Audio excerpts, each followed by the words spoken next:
Call this meeting to order at 7:06, regularly scheduled select board meeting, February 12th, 2026. We will begin with a short executive session. The board members will meet in the small committee room and invite Patty and you with us to come with us. It's personnel, regarding personnel issues. We hope to be back in 10 minutes or so. We Yeah. didn't go on your chair. Okay.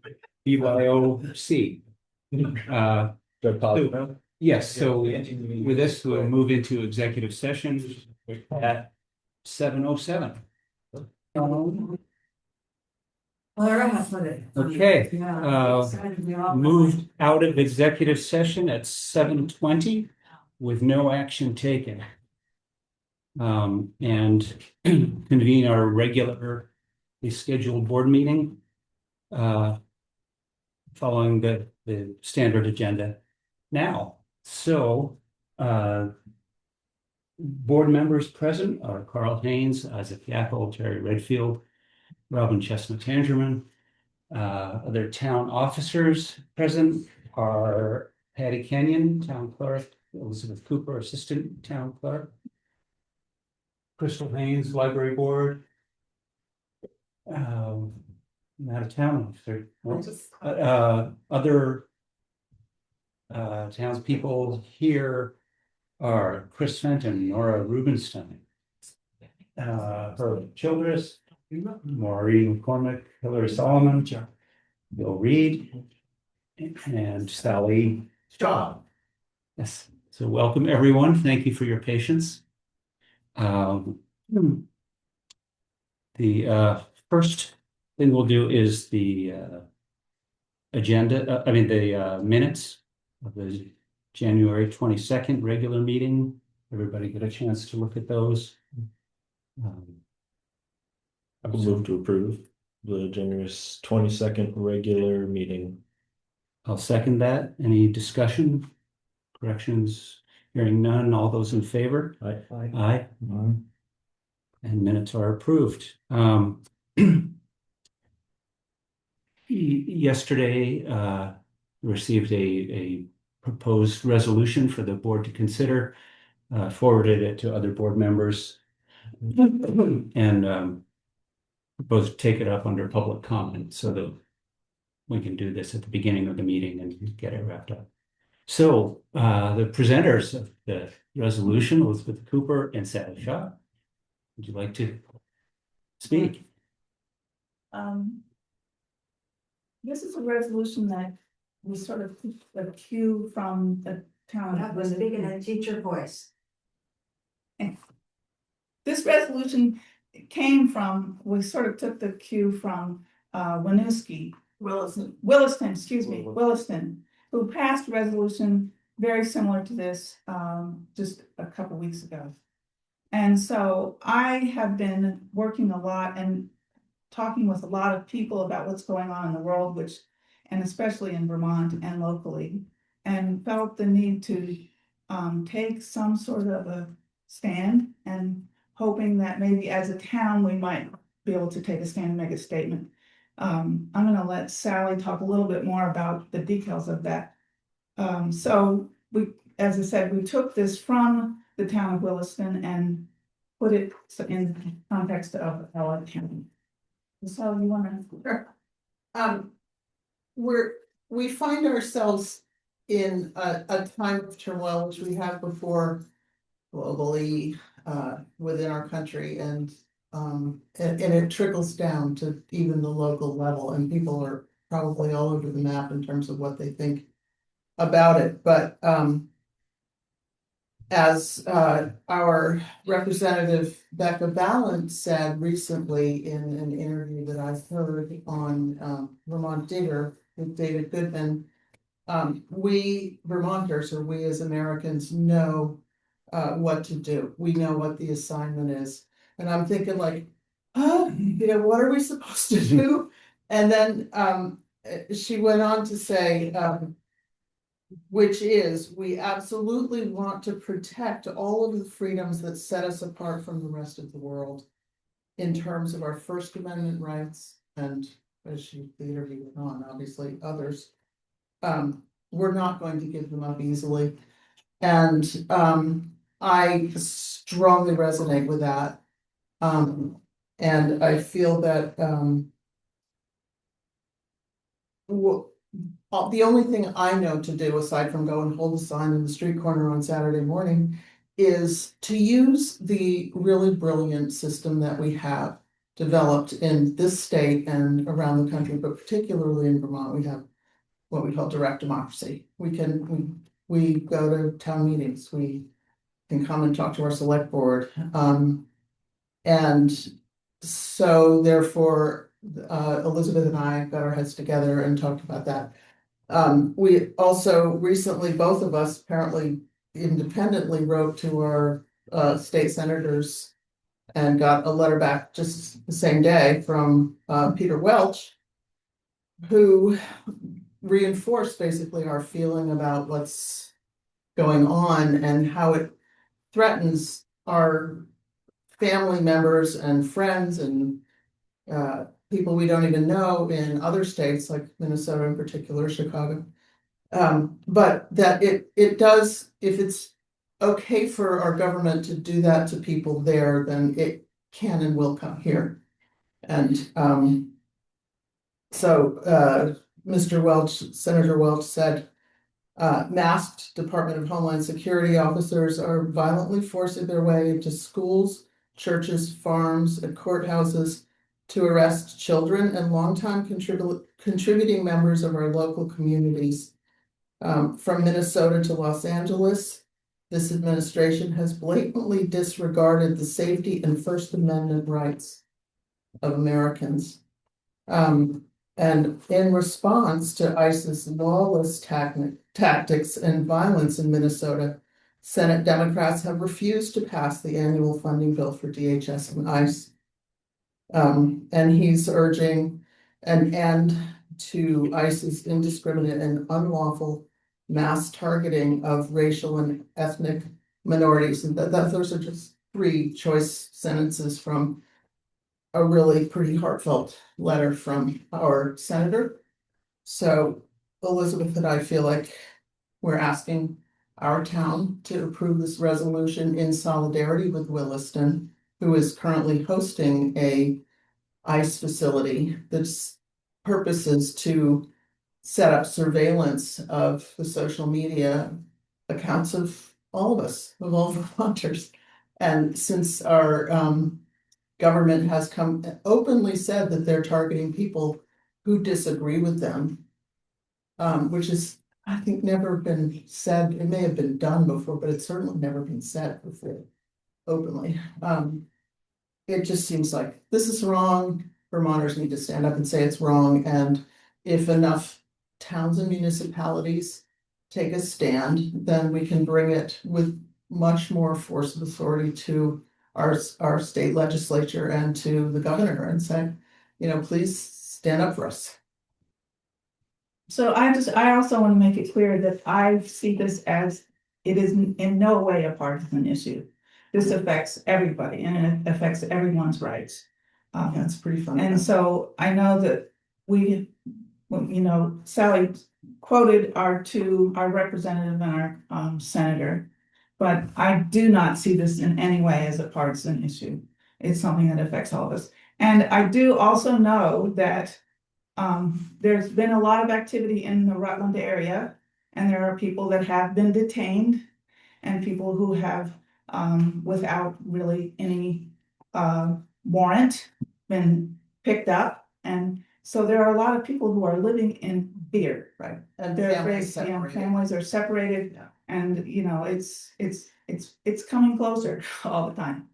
So I don't know if you would like us to read this. No, or not. I think the board has all read it. Okay. Um, So Thank thank you you. Thanks for your Yes. consideration. Yeah. Thank you. Thank you. If I might add to that, the nonpartisan nature of this is pointed out, especially by Governor Scott, who has made a public statement about his frustrations and anger with the ICE operations in Minnesota. And Governor Scott and both US senators and our US representative have a working group in place to build out a plan for what happens if ICE enforcement is stepped up here. So that it is clearly a bipartisan concern at the highest levels of our state. I'm very disturbed by just the sense that dissent can be thought to be criminal.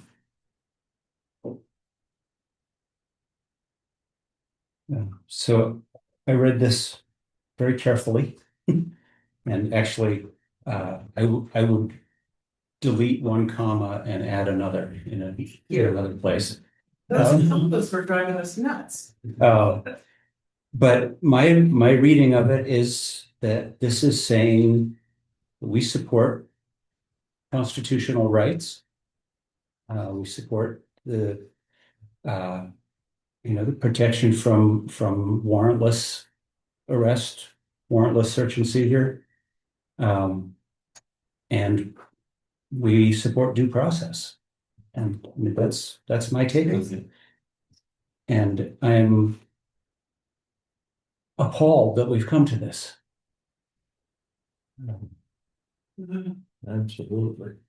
But I for one support this with those punctuation changes and recommend that if we do adopt it, that we send copies to our state senators, our state representative, our congressional representatives, Speaker of the House, President Pro Tem, and the governor.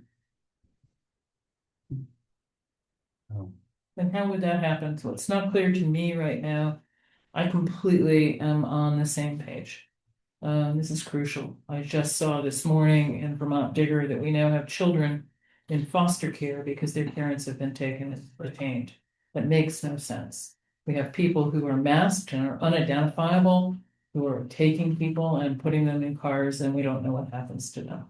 And we are spending our tax money to build facilities that are keeping people under tortuous circumstances. This is not the country that I grew up believing that I was living in. It's time to stop, and it's time for each of us to stand up and say this is not acceptable. What's not clear to me is how do we move forward? How do you move forward as a select board? Can you say yes by a majority vote or no by a majority vote? We endorse this, and then send those letters out to those legislators. We have to do this, and we have to do it now and not put it off. So as written, it says that this is adopted by the select board of Middletown Springs. So see that the board can vote on it, adopt it or not. And then under our own letterhead, essentially, send copies to anyone that we think should receive them. I also would add that I was at a meeting recently that said that Middletown Springs had, if I'm getting this correct, among the highest rates of voters per capita in the state. That more Middletown Springs voters show up to the polls to vote. It's perfect. Voter participation. Voter participation. It says something when a town with significant voter participation says, their select board says, this is what we believe. Please. When we regularly get more votes in the school district than Wells, By a fair and they bit. have twice as many voters as we do. No, I So, hope, yes, we do have high participation as a term rule. I wholeheartedly agree that we say something, do something, adopt this document. I wrote a much shorter and less politically correct one about a month ago, which was very brief and to the point. My only, and I just want to make everyone aware of this, and I'm sure you are. Well, two things. Several years ago, 3 or 4 years ago, we were one of the first communities in Rutland County to adopt an inclusivity resolution. And I believe it was a year ago, last year, we adopted a sort of a kind of a similar document for Peter Franzoni Right. in Rutland City. And I think that's great. My point is in this, we need to do it. We need our voice to be heard. But in the environment we're in, there can be real repercussions, I think. Absolutely. It's sad to say, when you can't trust your own government anymore, and we certainly cannot trust our government anymore. And it's disgusting,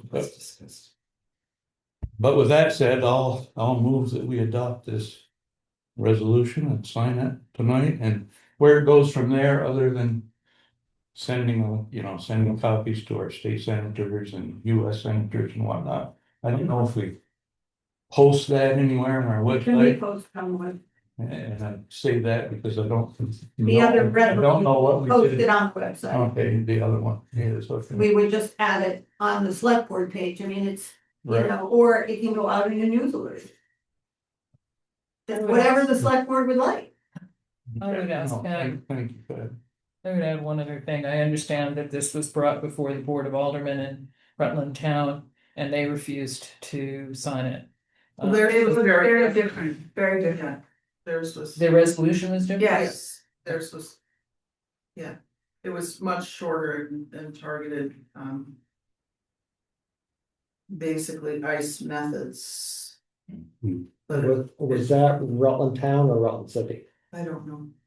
I think It was Rutland City, yeah. Rutland Town has homes. Yeah.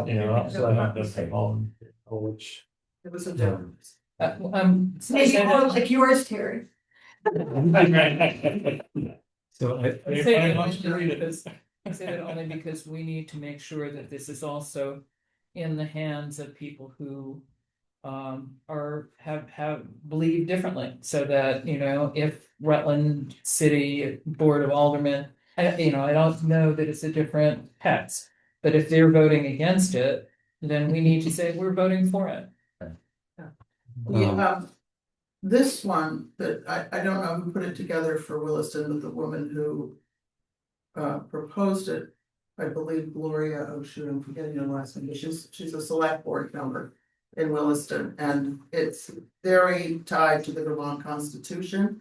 And if you guys had questions about it, I did some research. So we have Chapter 1, Articles 5, 11, 13, 15, 17, 20, and 21 covered in this. And, it's very closely worded to adhere to our state constitution, which I personally, having read it, I don't think I ever read it that closely before. I prefer to the US Constitution. I'm really glad that I live in Vermont. So, yeah. So I'll second the motion and offer a friendly amendment to correct in number 2 of the resolutions. I propose to delete the comma after warrantless. So it reads that we constitutional protections against warrantless detentions. So removing one comma, and then 2 words later putting a comma after digital searches. Yeah. Just so that's what we send out if we do that. So the motion has been made and seconded. Discussion. Further discussion. Does this make us eligible to be a sanctuary community? The wording of this. What I was informed today that federal grant application, there is a question now. If you are a sanctuary city, you are not eligible for it.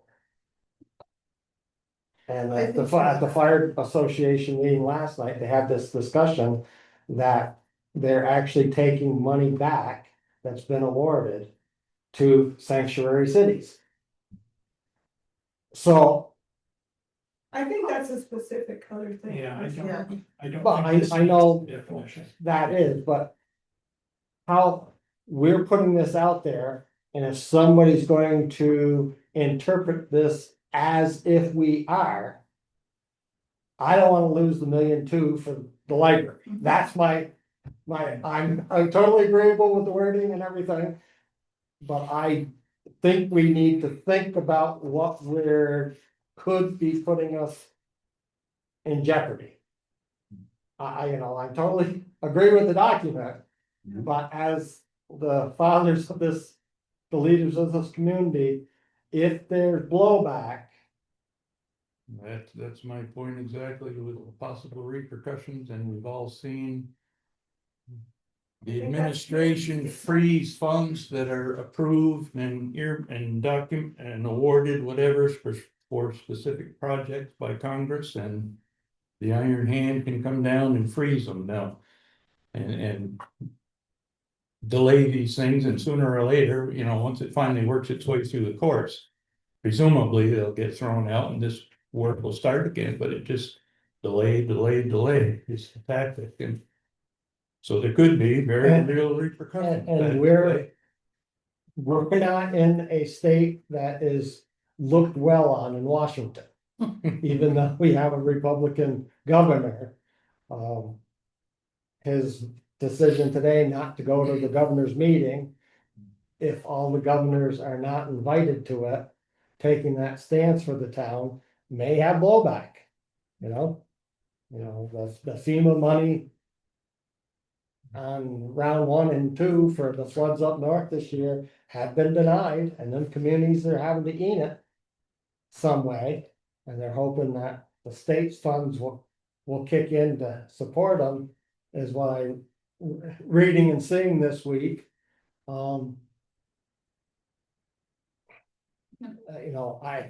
But they could do this with or without this resolution, right? The feds could, just as they've said, they're pulling all of their FEMA funding, they could pull the money for the library tomorrow without our signing this resolution. And, my name's not on there, so it's easy for me to say this, but I believe that we need to stand up. We need to be able to say, this is not a democracy. We can't ask our governor, our state representatives, our state senators, our legislature to stand up if we don't. And that's why what I understood from the letter I got from Peter Welch, and also the comments that I heard from Becca Ballant when she spoke at the NAACP meeting a couple weeks ago in Rutland, is Vermonters are gonna have to dig deeper. And we do know what to do, and we need to do it. And I really took that to heart and had to think about, okay, well, what do we do? Maybe we start town by town passing the resolution that Williston proposed. Crystal, can I ask you a question? Yeah. Do you know, if the Department of Libraries actually has the ARPA money in their hands? And it's not in the federal government's hands versus, cause that to me, Right. from my understanding of ARPA, the federal government shouldn't have that money anymore. It should be in the state of Vermont, the Department of Libraries' hands. Right, I think it's all a reimbursement kind of situation. I don't think I think that, I don't think it's in the state's coffers. I don't think. Yeah, my memory of it is that we filed for reimbursement with the Department of Libraries, and that they then filed for reimbursement from the feds. Yeah, I don't So know. they're different setup than the other kind of ARPA money we got. Right, I think our other ARPA money, you got money Yeah, and then you told them how you spent it. yeah. So I don't think this is That, in state Right. funding. Okay, I think that- they do have to, well, and I don't know. I'd have to go back and check. It was a long time ago, because we did have sort of a conversation around all this kind of stuff initially, like Right. we're with all the DEIA stuff and everything, that there's a lot of things that libraries in general and our library specifically and in our mission statement and vision statement, there are a lot of things that if you were looking for a reason, they would find it. But I think I heard recently this week that the sort of the DEIA bans for higher education, like that appeal was dropped, and so DEI at that level is sort of back on the table, like it just sort of went away. So that, I mean, I don't know what that has to do with this, other than it speaks to sort of like, I think that the pushback is working, is my point. And so, yes, this could put us, like, I think the sanctuary city is a specific designation, and we don't have that, obviously.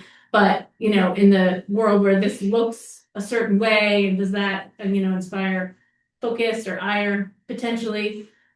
But again, everything in theory that libraries do or stand for, and our library specifically is no different, could inspire the same ire and the same attention and the same possible repercussions. So I think it was something we thought about to begin with, and we did the checking. The folks at the Department of Libraries assured us that that would not be a risk, that it wouldn't be pulled back. What that's based on there. But again, like we had talked about at that time, and I'll say again now, all of that is predicated on rules and regulations and how things are supposed to go, and none of that applies anymore. Right. So will they take it? Should they take it? Can they take it? Question marks, all question marks, you know?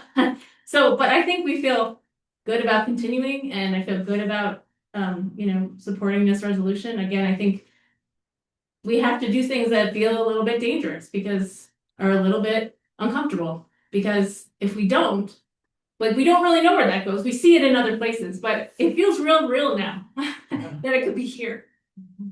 So I just wanted to say, I think in response to your, is that when you said about our governor, who has made the decision to not attend the conference, and in other ways, he has sort of put, you know, he's taken a stand. He's put his neck, stuck his neck out. And I feel like doing this is in support of him. And that by doing this, that we're sort of backing him up. We're backing up our representative, we're backing up our senators, because they are taking a stand. And I think that the more people in the state that can take a stand gives them more sort of support. And the federal government has just withdrawn ICE from Minneapolis. I certainly feel that way. The number wasn't given, you know, first it started out with 700 people they were withdrawing, but the president agreed to a drawdown, but no number was given tonight on the news. Remove them from it. So, I think, I appreciate you articulating those concerns. I think they're very valid. But also feel that, you know, if we don't stand up now, when do we? Right. Personal. Yeah, I think that, and also standing up when it's clear you have something you could lose, sends a bigger message. Any further discussion? If not, all those in favor of adopting this resolution with the minor changes made, please say aye. Aye. Any opposed? And motion carried. Thank you. So if we could, Thank you. we could give Would you provide a a copy and we clean can, copy to Patty? we can send it Doing this. just for the. Thank you for doing this, gals. Yeah, really. Right, but you guys, if you, Thank you for supporting this. corrections are on this page, right? Yeah, You can sign Oh, we this can sign page, the and second you can page. send this to me in an email, and then we'll put it together. So that they have live signatures and a clean copy on the front. That makes sense? yes. Yeah. So, yeah, thank you. Thank you, Nora. Thank you, Sally. Thank you, everybody.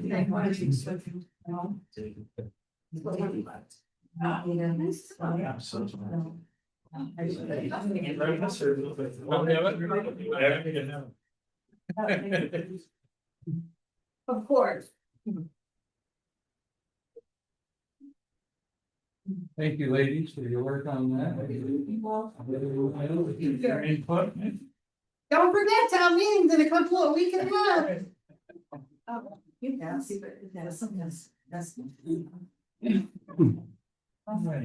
Robin, if I can have one other brief public comment, I was gonna come here for BCA and before this was ever. And so I just wanted to say thank you to the board. For all the good things that you do. I really, really appreciate it. Everybody who shows up on Thursdays and likes this thing down. And you know better than most, you know that. What do you mean? Thursdays and Tuesdays. And the other question, what do you do on spare time? Oh, man. Tracy, God, Oh, the copy.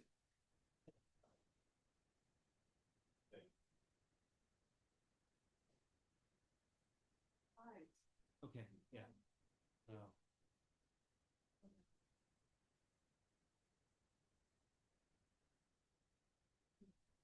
Okay, continuing on to the next item on the agenda. Well, still in the public comment period. The floor is yours. I was just accidentally here tonight. Yeah, great. So I met with Bill over the summer and Herb was there for the part of it. And we were looking at some culverts together. So I'm here with my Pulteney Meadowy Conservation District hat on. We have access to some funds to help out with any projects in town that help reduce phosphorus contributions to Lake Champlain. It's pretty, at this point, the funds are pretty easy to get. So one of the ideas that someone we were working with had was like, what about culverts that need to be upsized, where we have kind of an automatic, like based on the phosphorus reduction of that culvert, changing that culvert size, we'd have access to X amount of funds. Would the town be able to replace the culvert for that price if they did it themselves, and would they be interested in that? Or we could leverage, like as a conservation district, I could write a grant to leverage some funds too. So just thought it'd be, we haven't done this yet with towns, put culverts through, we haven't personally put culverts through this grant source.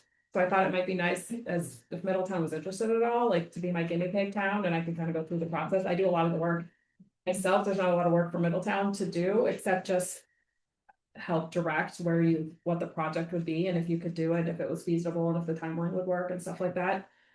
So the two culverts that we identified were one on Fitzgerald Road and one on Norton Road.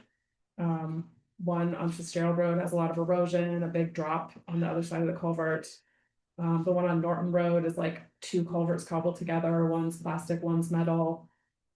I don't think either was on like a super high list of things that needed to be replaced for the town, so that's where like my incentive then would be to, help with the project, especially if it's not on a top list for you guys. Sorry to interrupt. No, go ahead. Is the Norton Road, is that where it changes from class 3 to class 4? Is that right there? It's- So that would be a good one to replace if we could get help for it, it'd be a great one. Why you're so committed? No, I just wanted to make sure it's the right location. You have that? You have the location? Everything I ever do. We've talked about it before, but Yes. That's existing on top, and then the bottom page is like the sizes that the consultant scope the culvert replacement to be. Probably the smart thing to do if you're gonna. And the tackle that cost. Is, assess. Putting So that this short is the break Fitzgerald, down but it kind of has like a, for- it's an engineer's estimate of what it would be, and then the phosphorus reduction. because we use it anyway. Here's the efficiency number, which what we would do is take that and multiply it by the roads number we have, which would be about $30,000. So this one's higher price, that one's less. For both, we could do about 30, and then figure out like, okay, if the town did it themselves, would that make sense? Or no, we don't want to do it, or we couldn't do it for that price, and then I could write it for other funds if that was the case. So just kind of maybe an entree into having the discussion with you guys, and who to have that discussion with, and what information would you need. I think the one on Norton Road, we determined that is in the class 4 part of the road. Yeah, I don't know where I don't know. The class 3 pretty much ends right at, Stan. Stan Roads Drive. And it's just above that. They're both. Yeah. What's the one there that's just kind of short, but steep bank? Quite a steep bank. That's right. Yeah, it's got like a 90-degree turn on That's angle placed together. on the uphill and then a little further down. Something like there. Oh, you're talking two different ones then, I think. But we. I'm not sure. We just- There's two culprits in there. Yeah, I know there's a series of them going up, but I'm not sure. this map isn't gonna help either, because it's like, Yeah, this is the one Pretty just above close. Stan's driveway. And it's got one, you know, it's been spliced plastic and metal both. It's been mandated for a long time. but the other thing is, if you already have a list of projects you're working on and want it, I could come in one day and someone could show me which culverts those were. We can try and figure out if there'd be a phosphorus reduction affiliated with any of those culverts, and maybe then just get some extra funds to help with those replacements. So I I would say that we're always interested in money that we can apply to roads, highways, and suggest that you and Carl Okay. talk about a priority of culverts and whether the cost to the job So this- makes this worthwhile. This one's the big one. Are you looking at Fitzgerald down? Yes. Yeah, We yeah, that was bigger. down below the entrance to their pit, where the stream crosses underneath the road there, Yeah, just above Right, yeah. Smith's old house there, Mhm. yeah. I think is where this one sits. And it's complicated, so I think once we got like a yes, and this would be a one we'd like to focus on, then I have to go figure out all the regulatory side of things, because the rules are constantly evolving with this funding, and so there are new rules about like, well, if you replace this one, but we haven't replaced the one upstream, and on that culvert, allegedly there's a small culvert under that driveway that goes in, there's like 2 posts and a cross beam. Yeah. There's a small culvert up there, but that, I don't know those landowners, so I haven't been able to double check that. So like, it might have to be a 2-for deal Mhm. that I would work on the other one.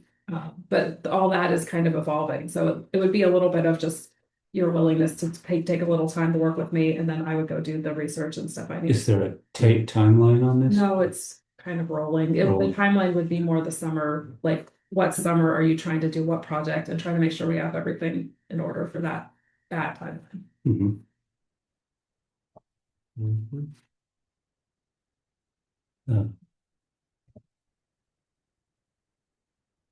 Yeah, I think this sounds like a great opportunity. Okay, great. And yeah, thanks for, of course, I don't speak for the whole board, but Any help's appreciated, yeah. yeah, Potential help, yes. Great.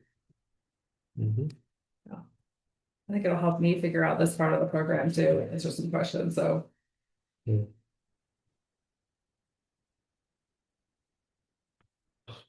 What do you see? This would be a 75-inch wow. Wow. arch. Yeah, yeah. So how does increasing the culvert size reduce phosphorus? So it reduces erosion affiliated with the culvert. Okay. When the culverts are too small, they kind of act like a fire hose in a big water event. Gotcha. So you would, now the rules are, and it's funny because they changed right before Irene, was to just put make the culvert the same width as the stream. Mhm. And then it should move all of the stones and wood and stuff it's supposed to move and not cause problems up and downstream of the culvert. Mhm. But they're not huge reductions, which is why I can't afford, we can't replace the whole thing. Mhm. So we were looking at trying to figure out the smallest culverts possible that we could replace, hoping the town then, if the town was able to do it, that this would work out. But because of the MRGP rules, MRGP dictates the intermittent streams, which means we have to be in perennial streams. So we're looking at culverts, the smallest culverts on perennial streams, or streams that are running all the time. So we're in this little weird corner trying to see if we can get this to work. Because this is non-regulatory funding, so if something's already under regulation, like a culvert that's already covered by the municipal roads general permit, then we can't use our funding for it. It's towns that are willing to go over and above to do something that you wouldn't have been doing anyhow, that's gonna help with erosion on a stream. Try to support that. Just keep in mind on some of those projects, like we talked about Boulder on Norton Road, being on Class 4 road. And that will be a rather costly project to do. You wouldn't be eligible for better roads, better back roads grant, structures grant. You can't get anything covered on the class 4 purchase. But this does cover it, this Yeah, we're specific. gonna cover it, and because we Yeah. cover work on the 4th class roads too, so it should be. Seems like. Seems like that might be the one to start with, and then see how it goes, like see where we end up. If And you it's said that workable. was 30, like you could come up with 30,000. I think it'll be around 30, yeah. Wow. Would be a huge help, yeah. Yeah. An excavator. Do it. So our next, You can come down with a shovel. our next round, Get 30K. next round for this funding will be in April. So I'll just put the application together, and then you guys can decide if you want us to run, like, be the applicant, or if the town wants to be the applicant, it doesn't really matter.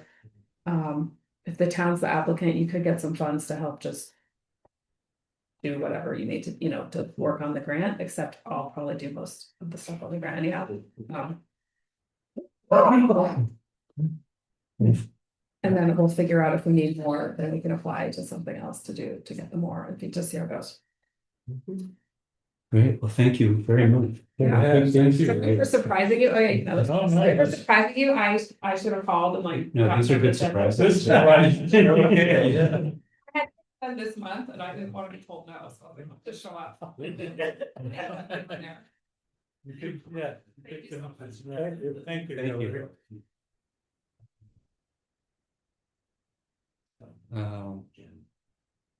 Okay. Any other public comment? Go get the other member of the public here. Just here to see how my class cars are being spent. Okay, town officers reports. Ed? Yeah, well, we talked a lot about that in the BCA meeting, but I think we're ready for town meeting. We'll see how it goes I'm gonna put out I'll put a news alert instead of just like the daily snippet. A news alert goes out to the people who get the town newsletter, so it's 225 people instead of 70.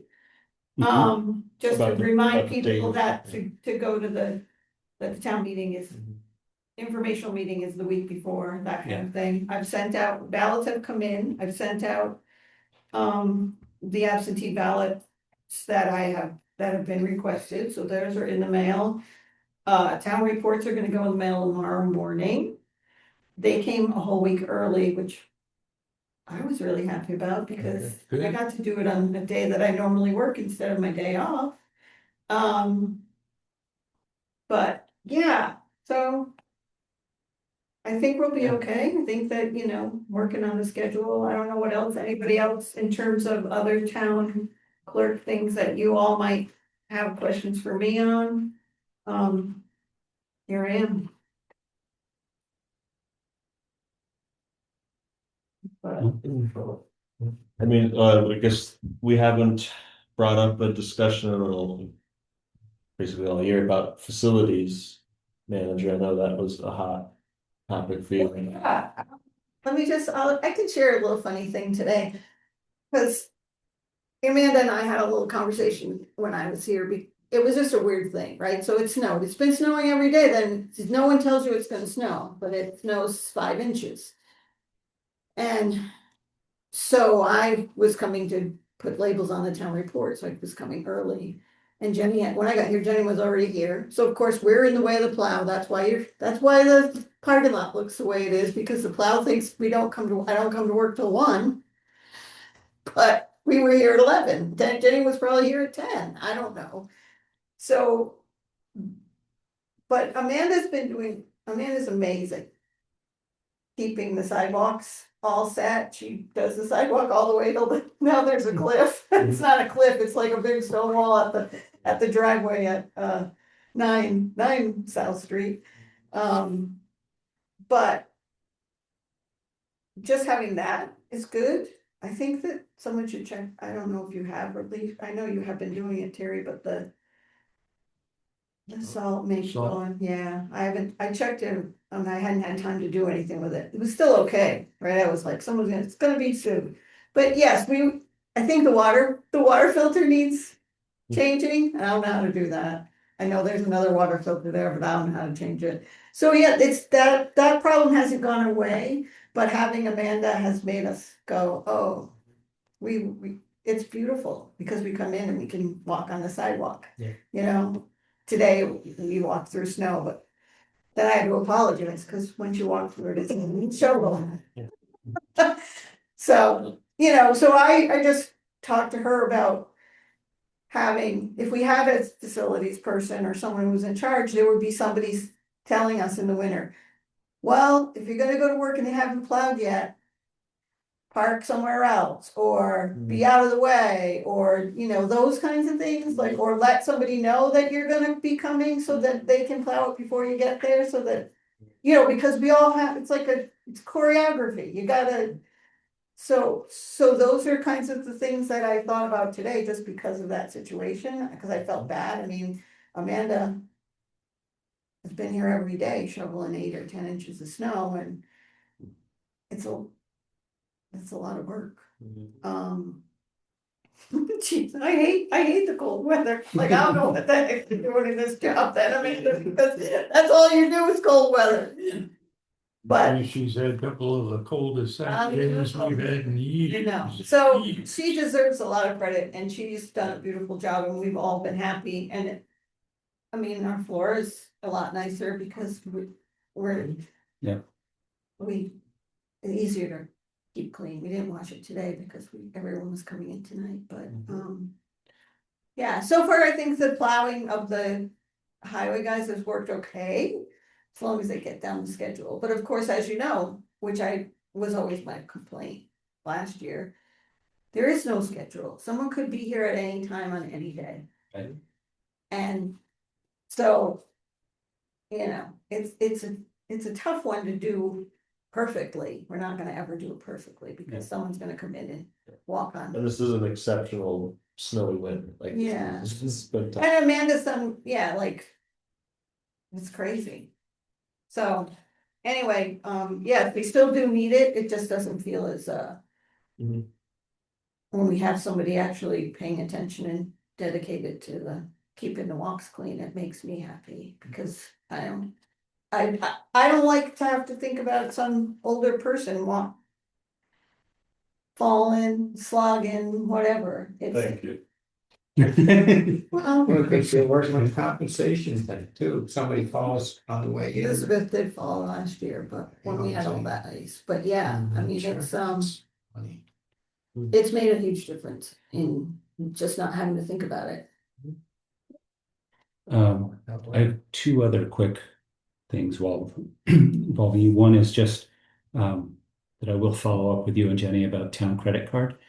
We have a policy now, but we haven't done anything about changing the card out of Jenny. Yeah, there is that, and also the policy has never been I should say updated to add who the actual representatives from the board are. Right, you Okay, guys made yeah. that motion, and so I've never finished it up and put it on the website. It's not part of the manual yet, because it's not really complete in my. Right. It just said those two things will be assigned, whatever they are, the administrators or whatever you guys called them. I don't even remember what the language was, but it was like the Okay. chair was the The person, chair or his the designee, vice chair. or designee. And the Yeah. designees would be assigned by the select board is what the policy says, but you guys have done that, and that should be in the policy. Yeah. Yeah. Okay, thank you. And the others, I got an email from Beth Carmody the other day, who requested to get a key and a code so that the Conservation Commission can meet here.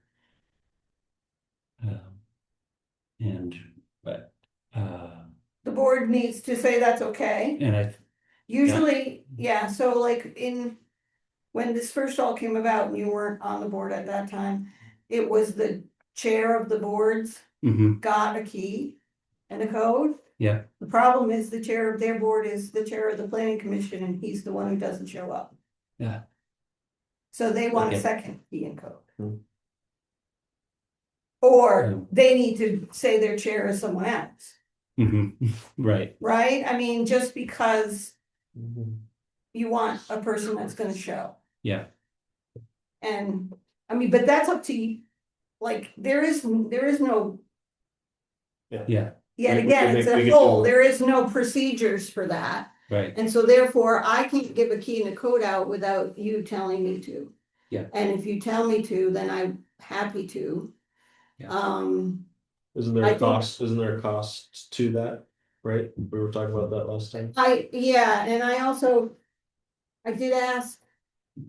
I talked to Clara about this because she brought it up. I said, yes, I mean, you can ask the select board, but they would probably just say, yes, we'll do it, but it's gonna be when we do the changes after town meeting. Yeah. Because there's always changes after town meeting, and so you just do it one time a year, and it's $40. Yeah. Or $45 or whatever it was $45 last time, but. That's, so that would be part of that. Okay. And I don't Oh. care if you decide everyone on the conservation commission can have a key and a code, that's not my. So Is Steve's thing up? Is he running this? Yes, but he's gonna come in after town meeting and say he's willing to continue. So he's not on the ballot. No, and there's no ballot for conservation, Okay. you guys appoint them, Good but they do have term lengths, Mhm. which is different than every other appointment. So hearing no opposition, I propose that the board by consensus say, approve Beth getting a key and a code for the Conservation Commission to use. If we're going to wait till after town meeting, why don't we wait Yeah, and let's- see if Steve is still on the conservation committee, or if they can have his key. Well, it'll still be on the planning commission probably, and Oh. he would have that, he would have a key for that, But either. Yeah, and I don't know, that they've never had one for the conservation commission. right? And mostly it's not only because of Steve, but the Conservation Commission used to meet at the library. Yeah. And so they now are meeting here. I think they met here and said, hey, this is really nice. Yeah. But that, by consensus, you're saying waiting till after Yes, The- do it as a, as a whole, and that they get a key. As the conservation. We'll have at least one selectman and. Yeah, one that has to come off, one that's gonna go, that new one coming on, and Mhm. what else, who knows what else, right? okay. Treasurer, no treasurer report, any information? No. Moving right along to the library.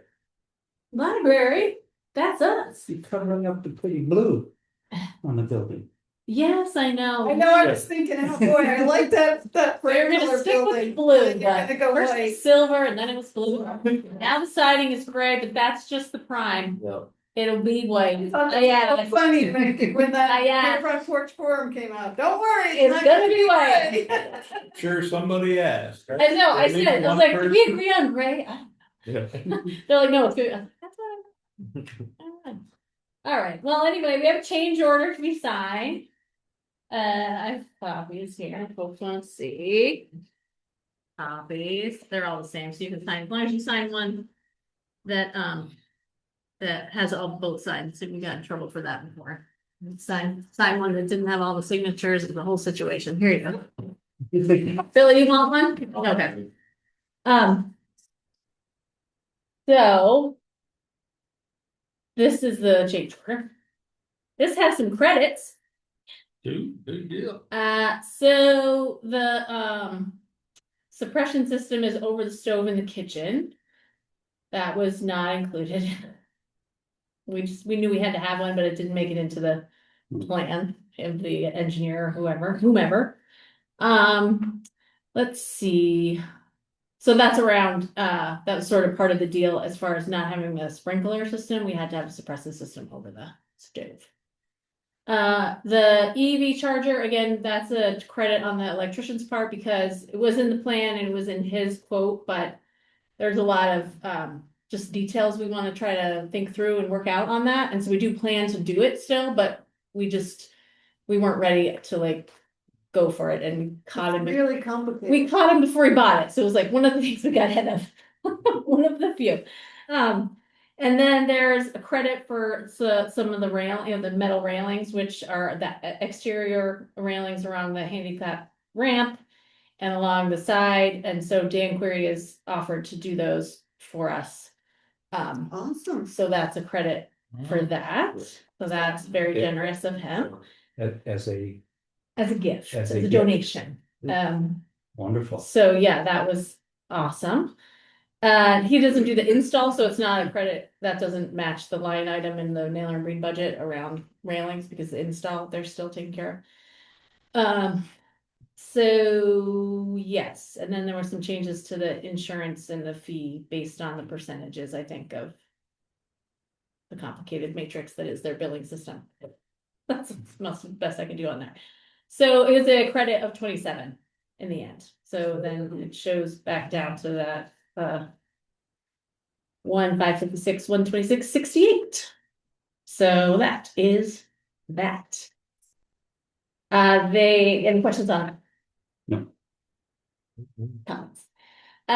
Okay, so we just need you to sign that and I will give it to Kimberly and she'll fax it back to them for their record keeping. So sheetrock is going up.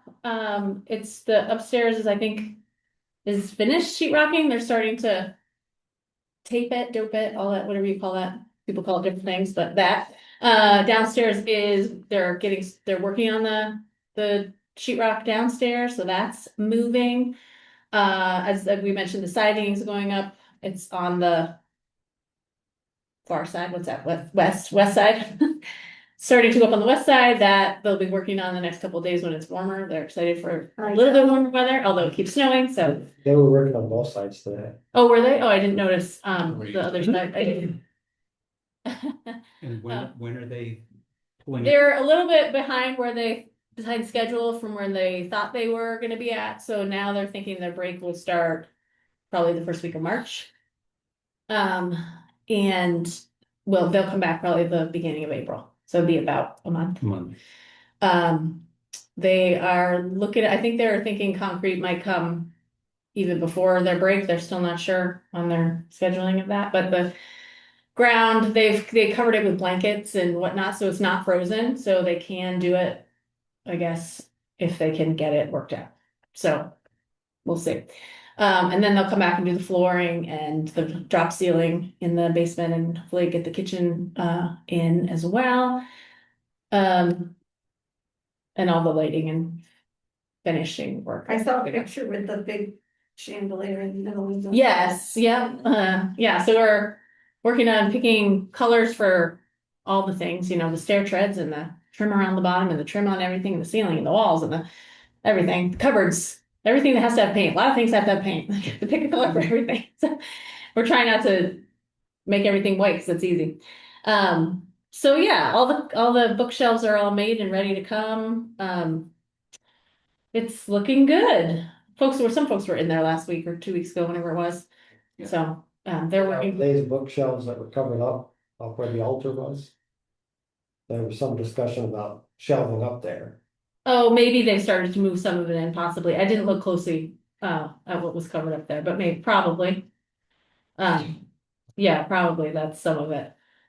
Let's see, what else? Any questions on the building progress or that piece? There was discussion or decisions to be made about auxiliary heating. Oh, that's still TBD. Okay. We're still working on that.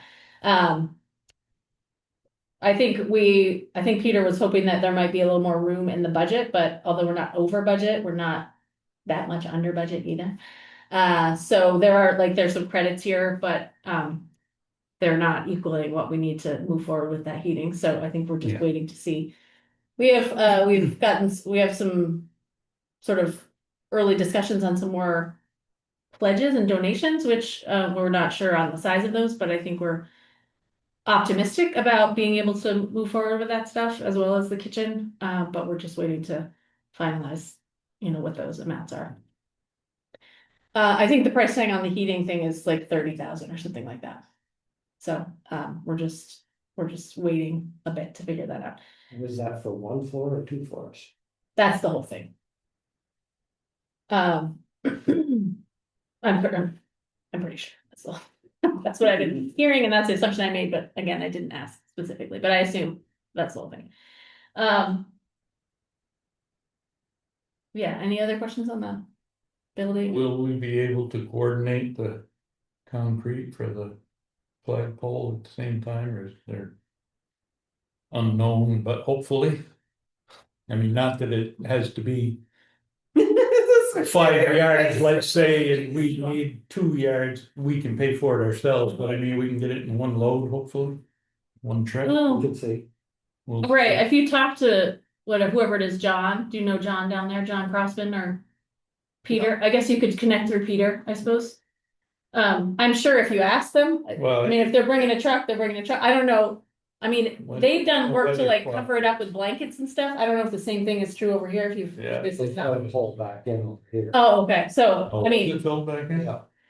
yeah, whatever, I think if you can make that Uh, connection, then great. I do believe it was 1.25 yards they needed here. Oh, so it wasn't much. And the minimum charge was $700 to deliver that yard of Oh. concrete. Well, I think you should grab a couple 5-gallon buckets and just like run back and forth when they're here, just like scoop it out as they dump it in. They'll never know. They'll never, yes, they'll be too busy. Yeah, I think talk with Peter if you want, or if you wanna just go down there anytime. John Crossman's in the trailer there most of the time, so if you only need that much, they probably dump that on the ground next to the thing most days. Most definitely, and then be like, oh, we don't need this extra. Most inconvenient spot. Yes, like, you should clean that up before it hardens, cause it's gonna be a real pain later, but whatever. Yeah, I mean, if you can coordinate that, that's great. I don't see them till Wednesday mornings, but you could again stop by down there At least anytime. there. It's It's another whole entity over here to deal with. oh, right, so, right, you gotta have a place to put it, I suppose. All right, that's that. What else? Oh, so then I wanted to ask about the plowing down there. Initially, I thought we had agreed that the town was gonna plow it, but then apparently, I don't know what happened exactly. I made some assumptions, but apparently then the town said they couldn't do it anymore. So Naylor and Breen got Fabian, who at the time was sort of around there doing stuff. They said, okay, we'll plow. But now Fabian's not around, but they're still coming to plow, and it's pricey because we're paying for it. It's not in their bubble. But Kimberly said the other day she came by and the town was plowing it. So I just wanted to get clarity on if the town crew is plowing it, is able to plow it, is willing to plow it. If they are, great. If not, we want to kind of get our guy to do it because he's much cheaper than Fabian. I think it behooves us to plow it, but I might have heard wrong. I thought Naylor and Breen said they were gonna take care of plowing Pleasant View because they were working there and they had all kinds of trucks and whatnot. I must have misheard, but I thought they said that they were taking care of it this winter. Yeah, we thought that they would, but then they said they couldn't do it. They didn't have the truck. They didn't. Back to us. Yeah, they didn't have the trucks to do it, so I thought that the road crew was gonna be okay with doing it. But then maybe messaging got messed up there, and I don't know if you talked to Peter or if one of the folks on the road crew talked to Peter, and maybe it's about the equipment. Anyway, I don't really know where it went wrong, but Peter said in a meeting the other day that the town couldn't do it, wouldn't do it, isn't gonna do it. So, First we've heard about it. so, and if I know that somebody down there had contacted the garage about putting some sand on down there at one time. oh, For deliveries or something. Yes. We went down and did that. right, that's the last I heard. I had talked to Jordan Martell. If there was any issue, if he was plowing it out to Kimberly's, if he was maintaining Kimberly's driveway. I heard nothing back from him. He didn't know if he was doing that. Oh. So It fell through the crack, I guess. Yeah, yeah, I didn't know where it can't be done, maybe maybe it was Jordan, maybe someone else who was doing it, so we're like, this isn't, maybe Jordan was like, I'm not doing this, but maybe they Well- assumed it was a town person, maybe it was Jordan. Well, Jordan doesn't work for the town, right? No. So, But- I don't know. the 1 ton was gone for the most part of a month. Oh, maybe it was So an equipment It thing. may be because it was the big truck Oh, going in and out of there. Yeah, we had that problem over here too. oh, maybe it was just an equipment thing, and they just meant like, we can't do it right now because we don't have the small truck. Yeah. Okay, so where are we at now then? Is that back? Because I don't care, we don't care either way, it's just that our guy charges about a third of what Fabian charges so we'd like to swap it Flat out if we can. Billy to have Fabians come. Yeah, Let's that's just crazy. eliminate that right now. That's Call him in. fine. Or something. I know. Well, I mean, unless they come early in the day and need a shovel, because they take up the whole space. I'm like, guys, who's gonna plow over here? You're Yeah. parked everywhere, but When you say that, I think, wait, there are trucks everywhere. It's either Don't got they to be just done knock it before down? they get here in the morning Right. or after they leave. right, exactly. And they usually get there like around 7:30. Like they're 7:30 to 4 is generally their workday. That would be the piece of equipment used to. So yeah, so that's just my question. Can we say that the town is gonna do it and tell Nail and Green to cancel Fabian? I mean, we're gonna cancel Fabian anyway, but Nail and Green sort of set it up, so they have to be the ones to cancel it. So can we tell them to cancel in the town, and if they need something, they should reach out to the town? Yeah. If they need sand or whatever it is. All right, Yeah. perfect, thank you. I think that was it. Oh, the other thing I would just say on this facilities piece is that we're still excited to talk about it. And I did do some like preliminary research and reaching out to other towns with similar population sizes and similar infrastructure, both locally and just sort of statewide. And so I have some information. I haven't actually looked back at the emails, but I'm assuming they share some information with me. I don't know what it says or how it would be helpful, but I did sort of start that by asking around like what do other towns do on this front and how do they manage it. So I would like to think about like a subcommittee kind of a thing to talk about some of that after town meeting and all the craziness of that settles. But that would be something I'm still interested in talking about. Yeah, that's it. Crystal, if you have a subcommittee for them, I would be on that. All right, perfect. I forget, do we need to disagree by consensus that Robin signs this for? Oh, right, we should. We've got, We do like, we motion- Yeah. make a motion. I think we need to sign the- Really for Robert, I'll move for Robin to sign the. Neither. All those fences, Robin. I'll second it. Motion's been made and seconded. Any further discussion? Not all in favor? Aye. Aye.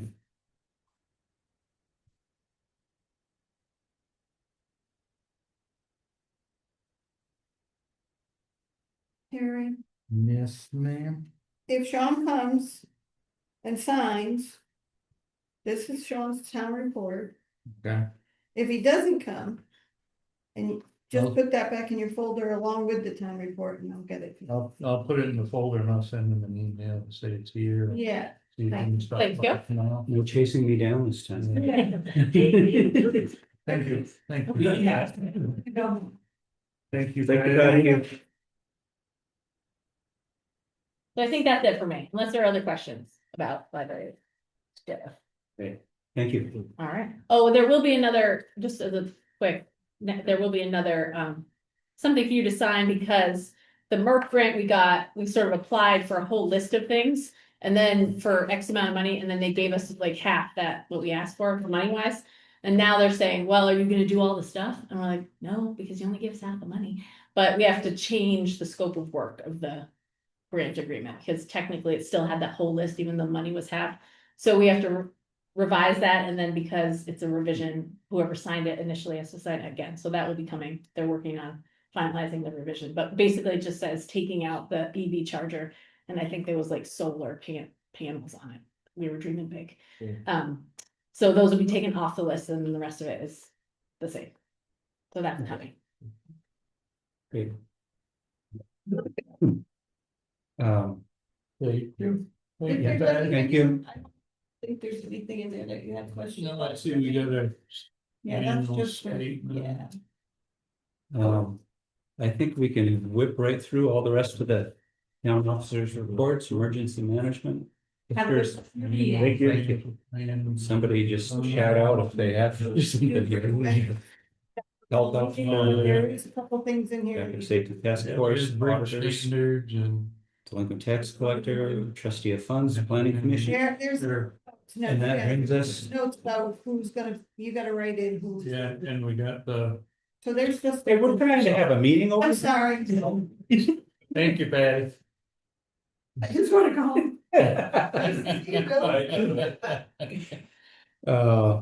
Brings us to the town highways, road commissioner report.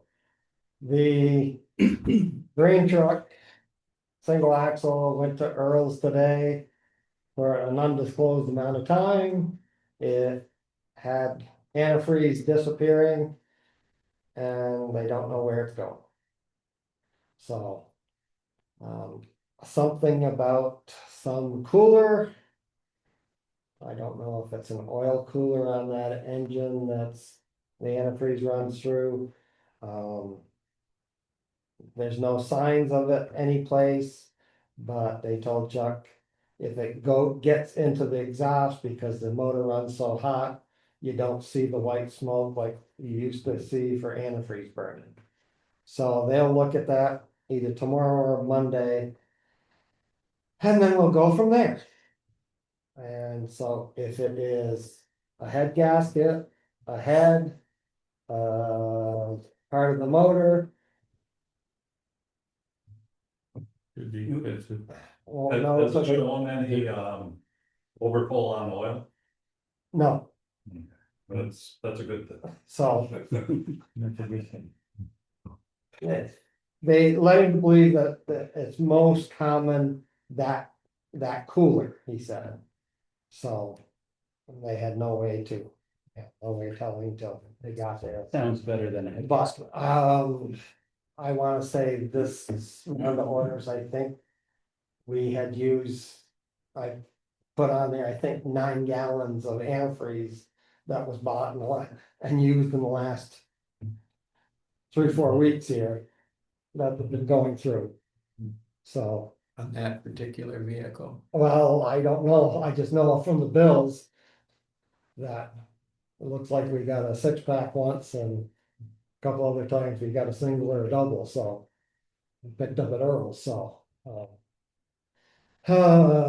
He talked to Barrett's.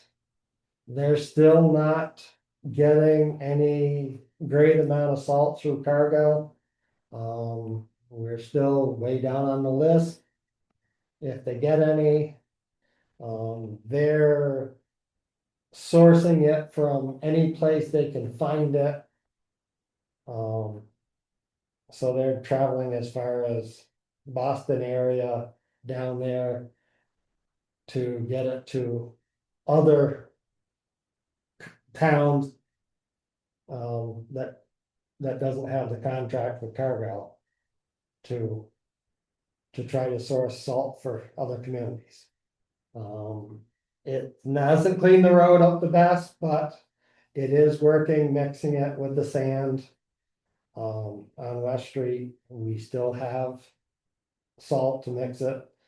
Just as long as we don't get a lot of ice and then we're gonna be SOL. He asked me about getting another load or so of sand to have down here before Jim runs out of sand up there to mix with us. So I told him go ahead today I said, you're gonna have to get a tandem load because the grain truck's going to Rutland. Unless you're trucking it with the 1 ton now. The 1 ton's back, they put the 450 springs into it. And they put that block in the front end. I haven't had any discussion that there was any problems. They've been out plowing with it, so. I guess that hasn't been an issue. The fluffy snow was hard to plow. Cause it was, I don't know if that made it worse, but he said the front end of it got peppered with the fluffy snow. built right up on the grill. Galaxy is the tire maker on the tires on the backhoe, I think it is. And United and John Deere are trying to get them involved in covering some of the cost of replacing the tires. And they're not, they were supposed to have a representative come and look at them, and he hasn't heard back. We have the bill for trucking it over there tonight, and the other day Jim offered if we want to use his equipment trailer and our town truck to go pick it up. And I mentioned that to Chuck, so it was, I think, $760 to get it trucked to Springfield. So. He didn't indicate that he wouldn't be willing to do it, put it that way, you know, weather and time and everything. The red truck, the cutting edge needed to be replaced. He got that from Viking for the plow on that. That's what he planned on doing today until we had the snow this morning. That the center arch is worn down pretty well. So the backhoe, and we can go get it, and when they settle out on who's doing the tires, they can come here and swap them out. But as of now, United and John Deere are supposed to be in the cost of them. For a less aggressive tire. To get rid of the vibration.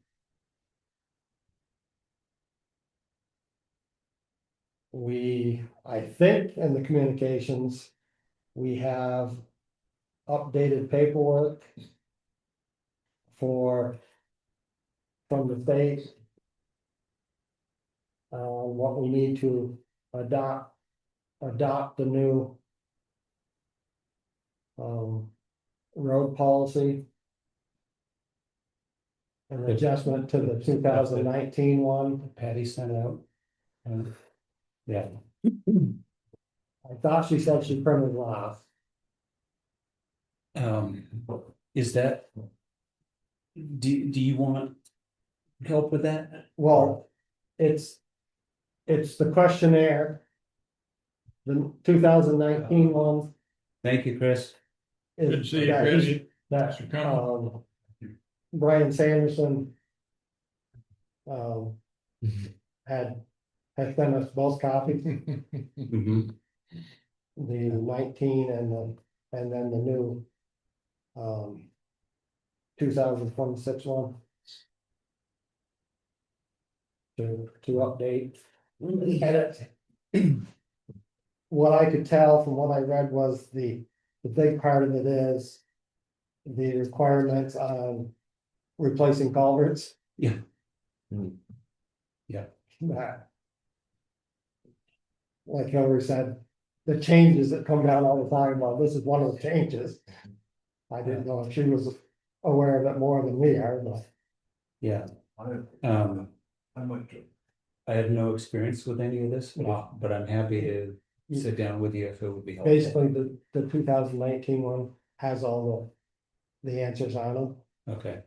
When I looked at that to fill it out. Chris. I think basically it's just that we need to adopt a new policy. I don't know if there's a date.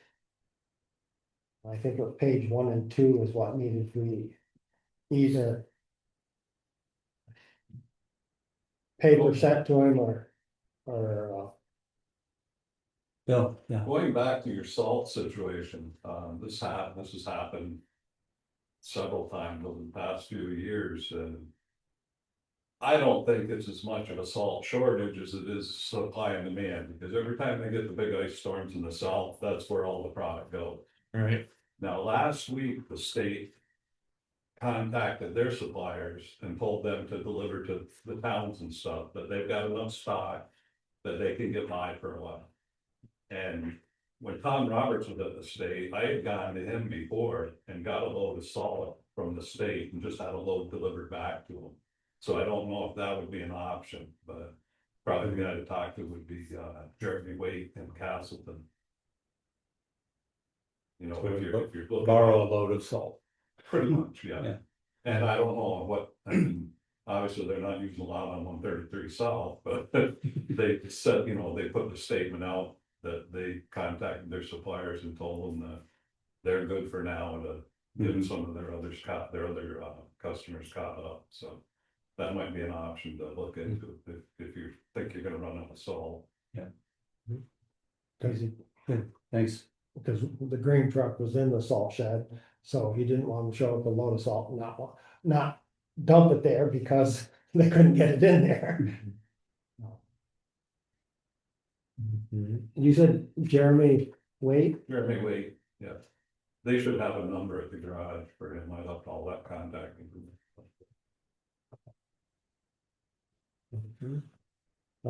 Yeah, that's been on the news that.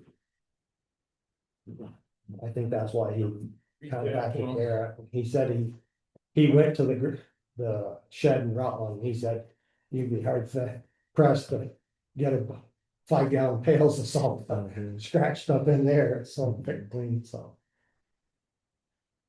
We do have the grant application for structures and other major projects.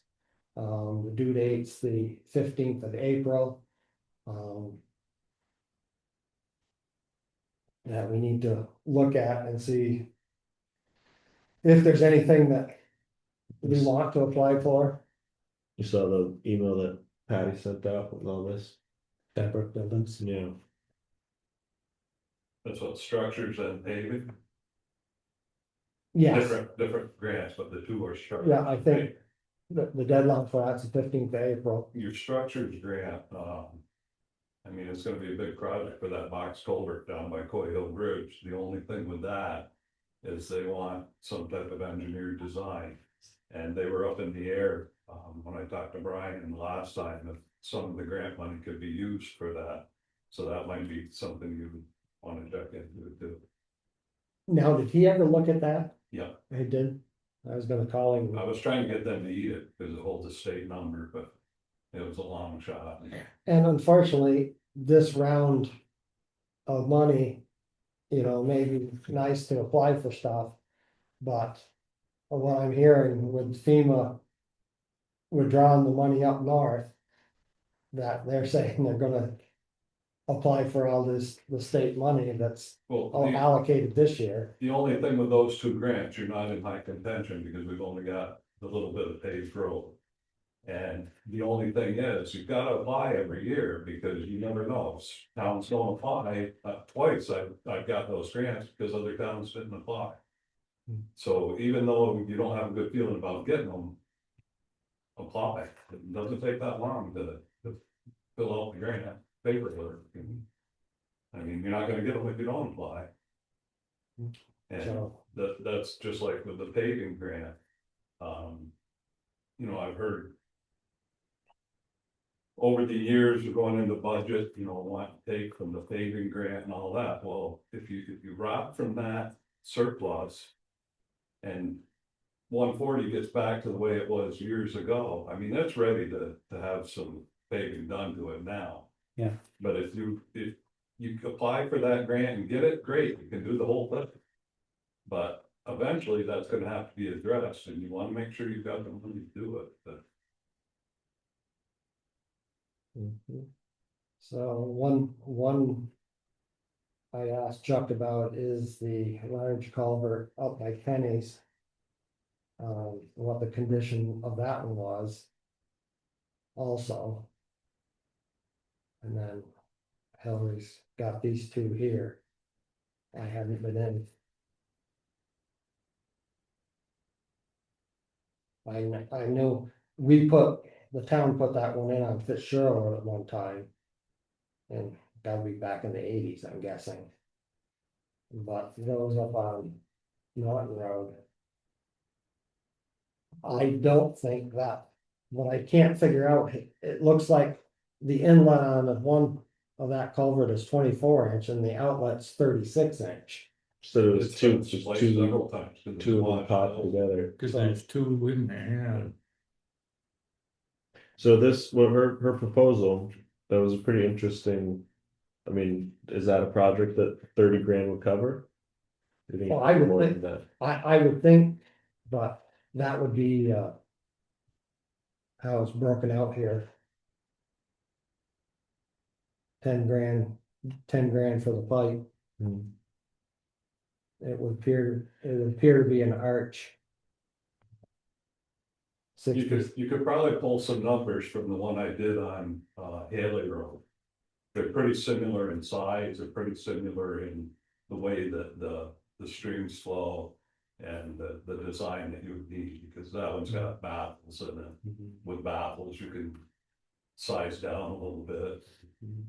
I mean, she's got it's sized for a 66 by 51 inch. So it's gotta be the same, about the same squash, Yeah, but it doesn't have a length.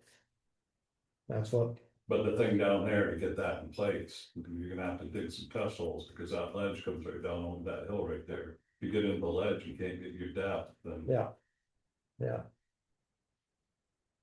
That would be a real challenge, so that's something we need to look at. Of the two that she proposes, that probably the one to go after, the Norton. Yeah, I mean, that definitely I think is in the worst shape. Cause this one has probably been in, like, I'm thinking somewhere in the 80s, cause I'm thinking Fletcher put this one in. On Fitzgerald Road. And I've had Josh Carbajal and State out, and they're not really concerned with that one. Yeah. The big concern at one point was where we put the guardrails over the end of the deep drop. But with perennial streams, you're gonna have to get the state involved in. I do believe the owner up there almost got to see that river this year. Looked like he come right out his driveway when that ice storm. And just barely missed that power pole on the other side before they got stopped to go over the bank. Full whip off the road before he dropped off that bank, but. Um.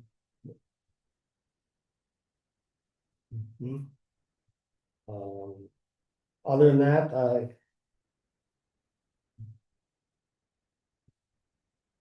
I'll check with Philip. To confirm if he has a date. For his test. We didn't mention it this morning, so.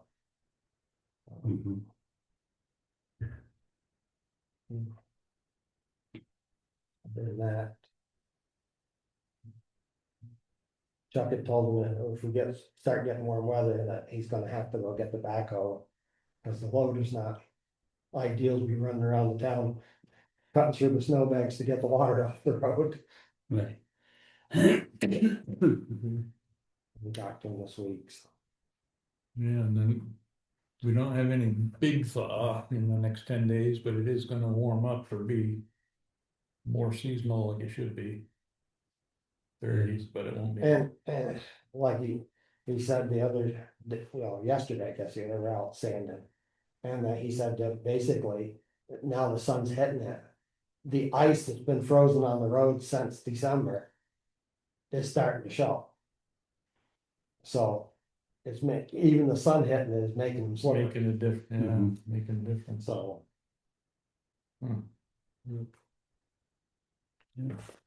Okay, thank you. Good for now.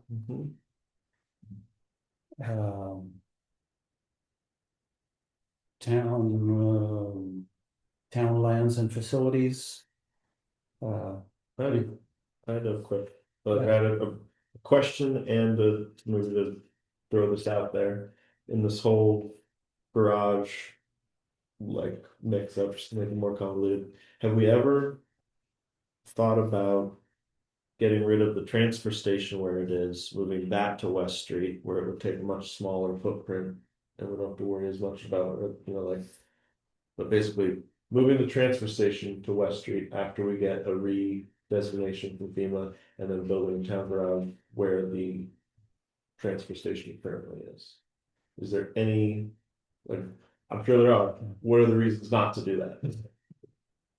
Polk is wondering, Well, they don't wanna see it down there, afraid that they're gonna have stuff going into the Polk River and. They were a big opposition of it at one time, the transfer station. yeah, Holtney yeah. is. We did have Interesting. prints at one time of keeping the facade of the building down there and turning the back of it into a transfer station. Mhm. You know, that was that discussion. I think that may have been the Creed report. Yeah, our Back in the original early- plan, Yeah, the original plan way back was that was where the town office was going, that didn't fly.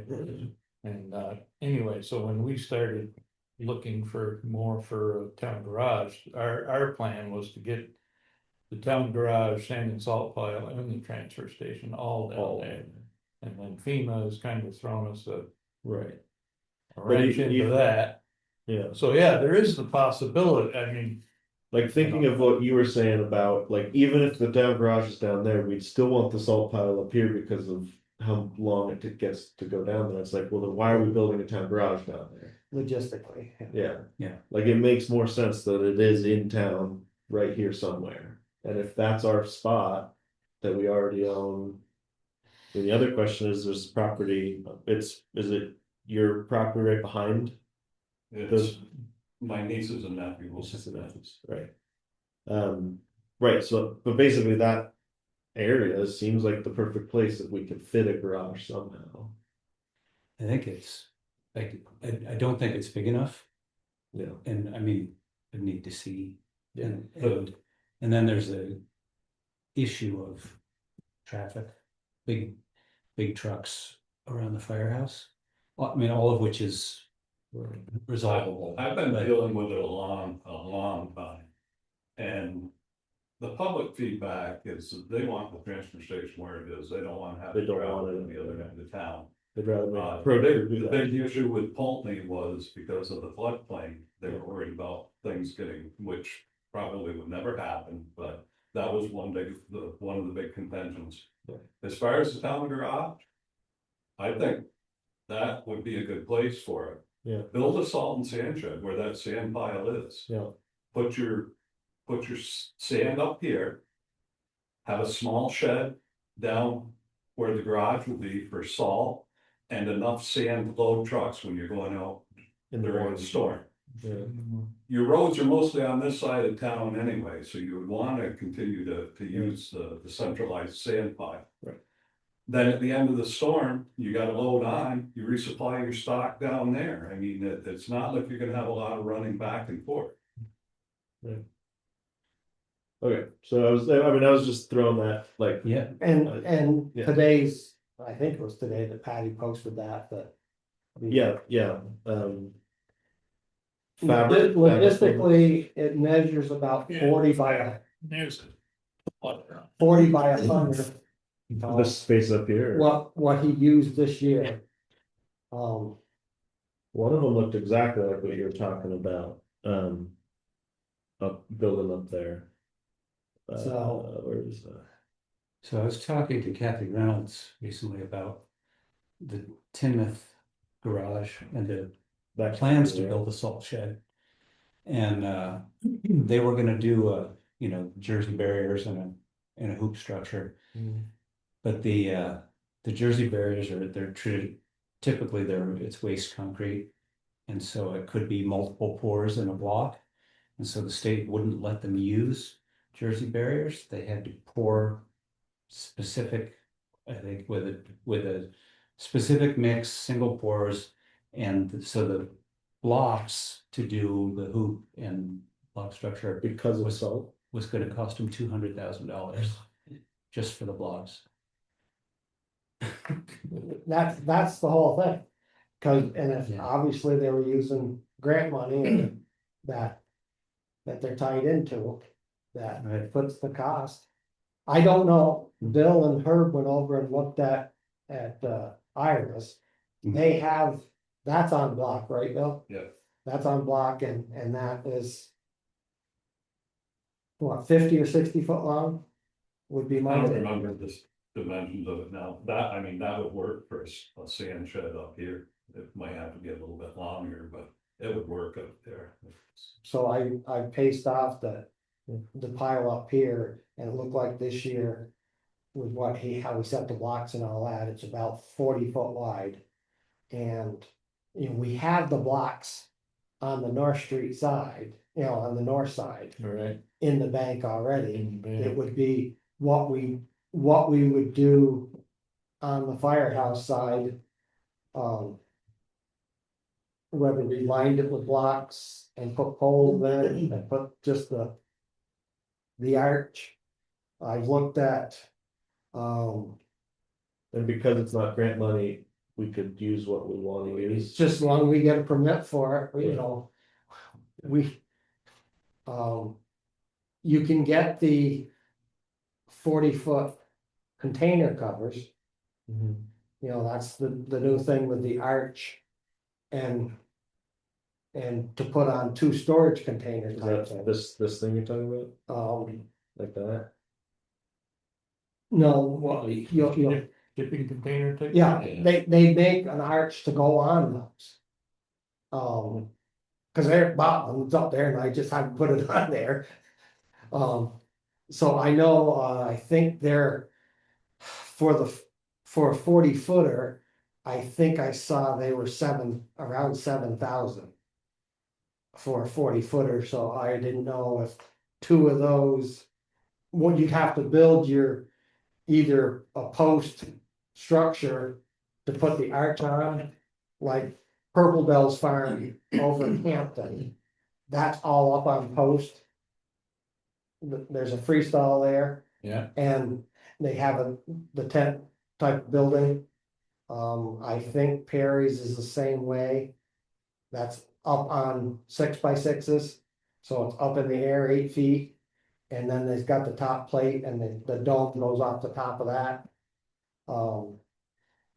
I haven't had access to an ag magazine lately, but they sell all sizes for ag storage than tent buildings. Whiting might be a place you wanna look there, salt shed, Where's that? Whiting. At one time, back when Shirley was on the board, and wasn't it her brother Wayne? Sold it, and we looked into, when we first started. Renting Dot's property. When Chris was on the board, we looked into the option of possibly putting that up when we ran into some opposition of storing salt up there. Because of the wells and that, and we didn't do any further, but. And that's another thing you wanna think about, with the placement of the town garage. I would say that you're not gonna have the option for storage of town equipment and stuff for a long term up there. They have no interest in selling it. Right. So, I mean, that's another thing to keep in the back of your mind. Yeah. So we're down to your backyard now. Well, Right. The second lot there. and I did. Pull up the sheet on the property on West Street. This side of the library. The vacant lot. That is. On the list of delinquent taxes. Mainly because nobody knows where the property owner resides. That his uncle hadn't been able to find him before he passed away, and any of the family members, one of the owners who it's listed under has passed away. And then Martin, the other name, I think it's Wesley Martin, is the brother. So we have that property assessed at 30,000 down there. The lot, this is the side of the library lot. That would not be a popular place, but if we end up having to plug our trucks in the 1st of January this year, it would be much easier to have some outside plugins and access to off that lot instead of going in by the adjoining property on the other side. Yeah. To the library, but that would have the structure with heat and water and a bathroom in it that we don't have for the employees right now until we get a project. So, Having used the library bathroom recently, I would say heat is a relative. I'm sure they keep. well, compared to, Amanda said, compared to the outhouse up there. It's on the market, yeah. Mike Sheridan told me he's selling his house too. Huh. Moving to South Carolina. Yeah. That's the one that has the right of way through it, right? Yeah. Right. Which I see as a long parking lot for town equipment. Yeah, there you go. So But I, as far as designs and everything, Isaac, I think I gave my copies to Pete Stevenson for what I was working on for the West Street property. And I took Terry, we went and visited the garage that was designed from. It's just lacking one bay from Mount Holly's garage. And Was there's a metal building? no, No. well, yeah, it's a metal building with, they've got 8-foot board walls around the bottom. To keep the metal away from the salt. Yeah. Yeah, that's really a snow belt over there. but that's the garage, right? Yeah. I see that would be the other option is pouring the wall to put a salt shed in there. And that, but that would be the other thing that we have to. This summer, one way or the other, we've got to redo that salt shed. So what's the hold up with West Street property? Okay, well, I have an update from Okay. him after our last meeting. Contacted him again, he got an email from FEMA. That they were missing some information from what is it, a land map? What's the Loma? Yeah, Loma. Letter of map amendment. Yeah, so meaning that they're on it. It has come to their attention and they're working on it, so he's hopeful that it will be done in the next couple of weeks. That was a couple of weeks ago, so I'm not sure if it is. And then he said, wrote it in here somewhere. I asked him for an email with all the information that he talked to me on the phone, and I never got that, but basically, he said perk tests are not a thing anymore. You don't need a perk test, you just need to dig a test pit, and if we, as the town, could go over there with the backhoe and dig a test pit, that's no problem. And that it's not even a cost to consider, but that he can make a septic plan for $2,500 to $3,000 was his off the hip quote. And then he said, for sure, we can build something there, and there's like, there it is. Now I gotta read it. Now I gotta read it. Now I gotta figure out how to read it. So yeah, no perk test needed. He's 95% sure that they will approve the Loma, the right land. So like that's basically a guarantee. He thinks 3,000, 2,500 for a septic plan. We dig the test pits, and we could basically, as soon as the ground thaws, we could be working on that, assuming that the map will be amended. Well, it's still, I mean, he'd have to do the plan, then we'd have to get it approved at the state, but that is not as long a wait as it used to. Yeah, what they do now is just dig test pits, and they look at the soil striations and the composition of the soil, and don't look for water at the bottom anymore. Yeah, so I mean, he was very optimistic that no matter what happens, we will get our map amendment will be approved and that we can definitely build a septic down there, however it is designed. And that could happen as early as April. In his opinion. We can do with that what we want. Basically, it looks like they've moved.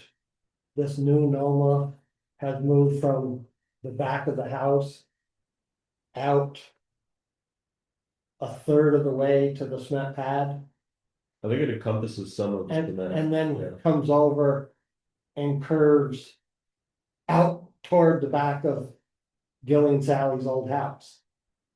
Is what it looked like from the map that we have now. Well, that could even be a better situation if you're only looking at garage and small sand shed down there. Is what we looked at last meeting. Because you keep in mind, depending on where the septic would go, could go either side of the house. But you gotta take into consideration the distance from the well. Right, the If you well's use up that same front. well, and the river and the property lines. Yeah. I'm just saying, before you go digging a test pit, that. So take that if this into is, consideration. do you wanna? I can show you did you ever see it, Terry? I sent it out, I think, to the whole. Oh, Yeah. This one. Yeah. So that's property.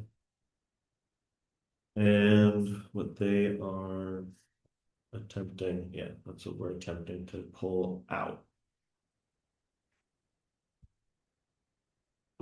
Yeah, so actually, this end of the property would probably be the This is a focus driveway. on where to Yeah, build. that's the cement. Is that the cement? This line here, it looks like is the 100-year floodplain Mhm. that got moved this way.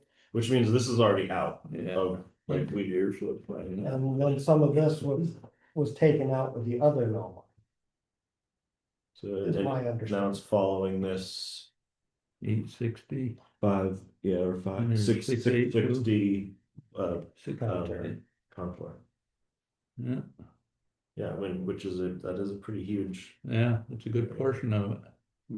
I guess my question is why, like, if this is pretty steep right here, Right, they're following this contour just because that's what it is. Why wouldn't we just like build this up with more dirt and raise all? That's the funny thing, because Yeah. you can dig a portion of this out along the river, Yeah, dig it out and bring it in to fill that, your area where you're gonna build, which gives you a bowl. yeah, But to build it up, they're looking at it as a restriction for flooding, yeah. Okay. to channel it more into the river and it's gonna erode worse. That's the way they explained it to us. yeah, So you can't just add material No. here, yeah, but you can pull it. You could bring material into this area. Into this area. Down here to give you a. If we'd have just gone there and filled that in before the surveyor got there, we'd have money.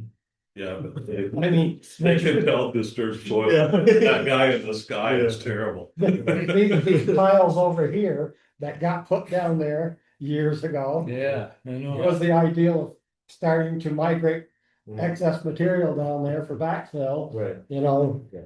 to put We up. were stuff. fine when we ended up with that property. It was the year after we ended up with it, they put that Mylar thing on the map. Right. Closed their eyes and drew their lines. Yeah. Yeah, yeah, That's what screwed us.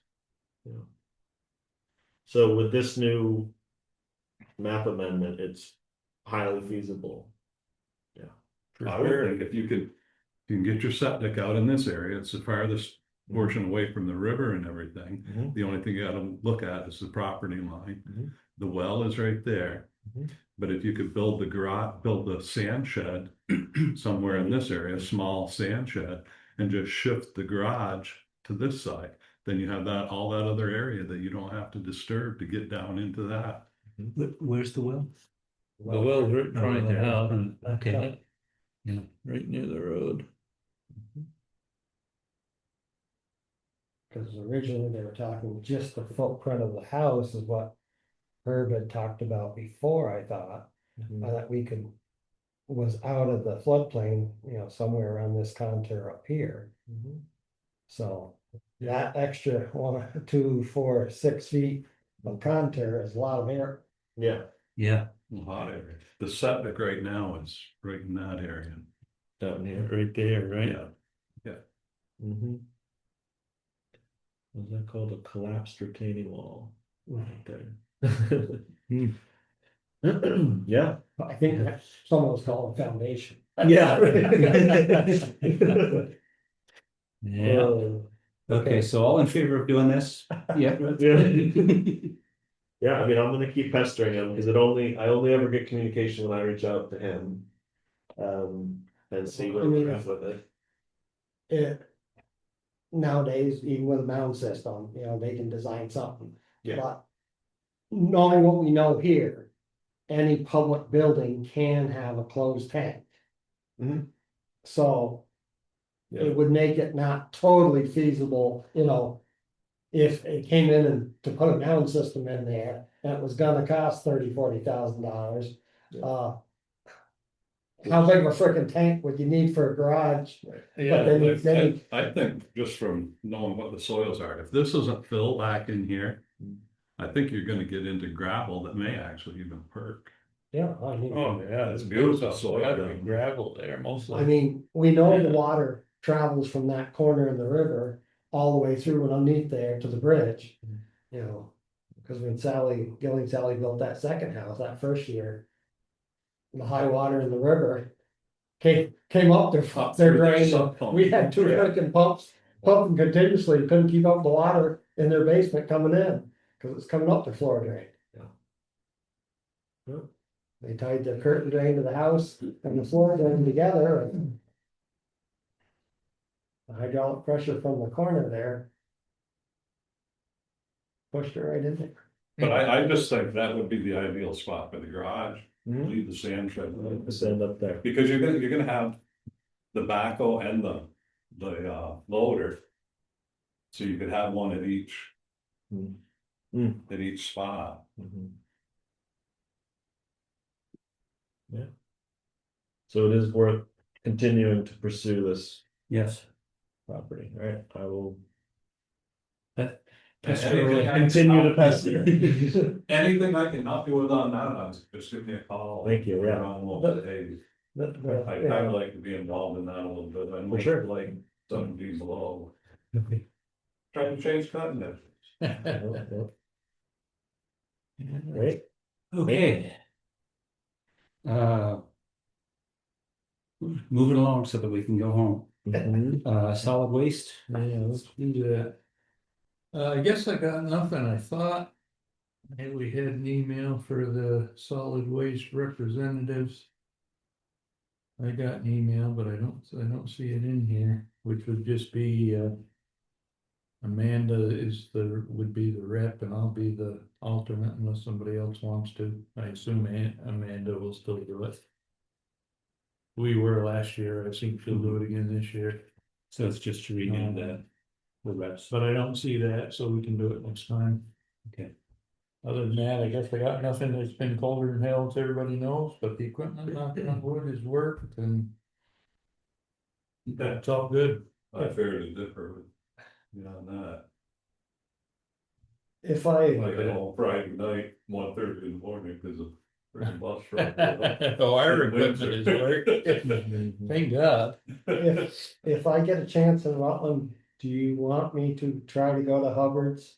To see if we can't figure out where that, I've got it in, you can do what you want. I've got it in the auditor's file and a note to Nita to have them look at it. I have no I idea. mean, I think we need to know. Where the bill was that didn't get paid, if it's 1 year ago, 3 years ago, or 5 years ago. Yeah, that, I would think they should be able to just look back at our account to see when. Right. I was in Rutland the other day and I thought I went by and I thought, well, maybe I should just stop and ask if whoever's in charge of accounting there, if they can tell us where it was and what it was. I'd say feel free. See if they can tell you anything. Yes, correspondence. Correspondence, we got a boatload here. I think that. We've got our 2026 town road and bridge standards which is an updated version of the 2019 town road and bridge standards. Which there's a page here. With section 1 municipal road standards, they're all yes.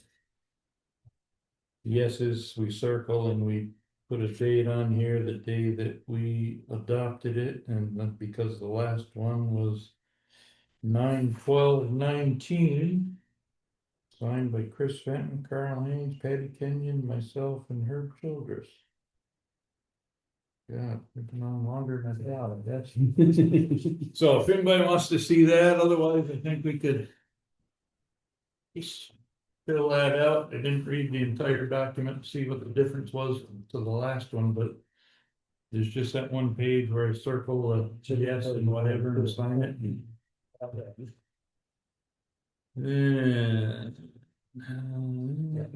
Signature page. Mhm. Has to be returned. We have, so that's the 2026 town road and bridge standards. We have our annual.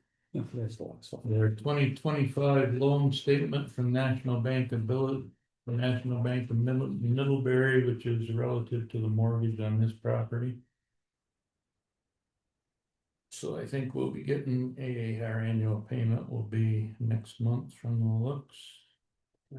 They pay about 50,000 a year for this. Their balance is 682. So we're getting there. Secretaries. Letter from Pike Industries with the correct email address. Just an FYI, we have an annual financial plan, which we need to adopt after town meeting if our budget is approved. So we don't need to do anything with that right yet, but all we have to do is sign it. I think we meet the standard of spending $300 a mile. And highways.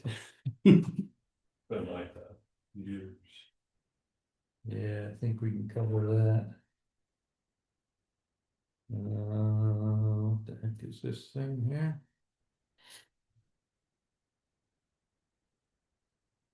Public media is under assault. Here is a way to fight back. Here's something for Vermont to pass a similar law to tax social media companies. This was also online. I remember reading this. Yeah, that was a request for us to put it on the ballot at town meeting. Yes, which came in Quite late. Yeah. February 2nd, apparently. Time sensitive, read resolution, freedom of the press. Yeah. Is that?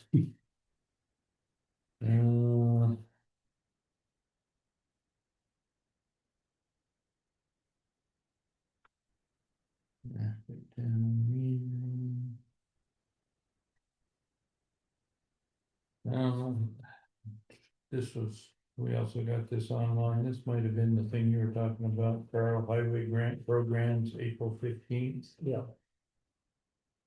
Do you want this, or you've seen this, or you got a printed copy of it?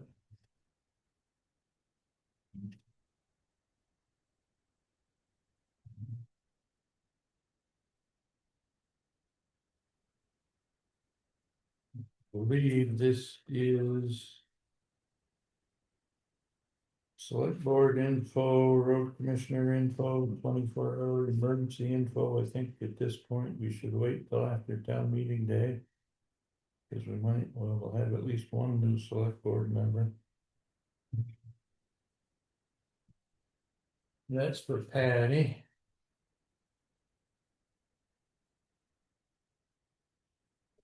Town road, certified, we have reviewed town road bridge standards, passed.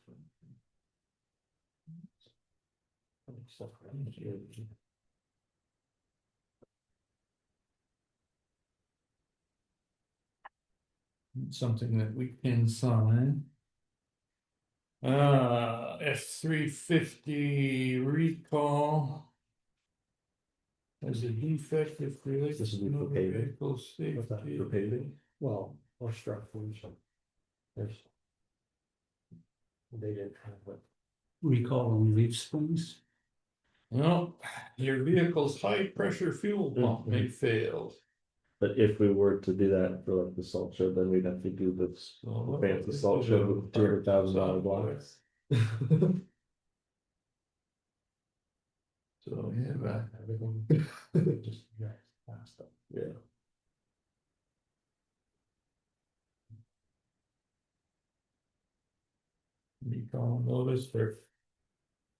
recall notice for high pressure fuel pump. I told him, there's plenty of recalls on that 1 ton. But we probably need both trucks back before we can take it in for all of them. Yeah, there's one there. We received a check for $57.78 on electronics.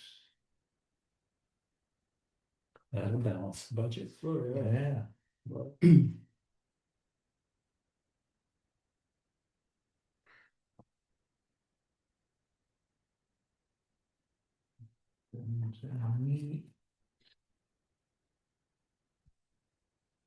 Another letter from Pike that they have reached an agreement to acquire Newport Sand and Gravel and Carroll Concrete. So good for them. Blue Cross Blue Shield. Manage your group electronically, access employer resources. Encourage your employees and their covered family members to register in an online portal. I don't see that happening probably. And see.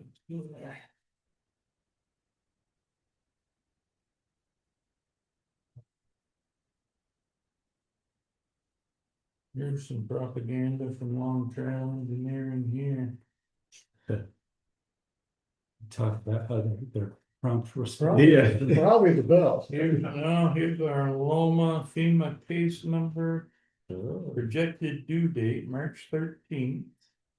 Date submitted January 12th. Okay, so a month. Documentation. Is they're planning on being done with it? Is that what that means? Yeah. Description. Of course, you think it's just a guess. But It would be quicker if they didn't spend so much time guessing how long it would take. Yeah.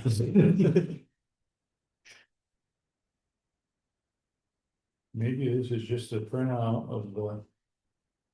I think maybe this is the printout of your email. Is it?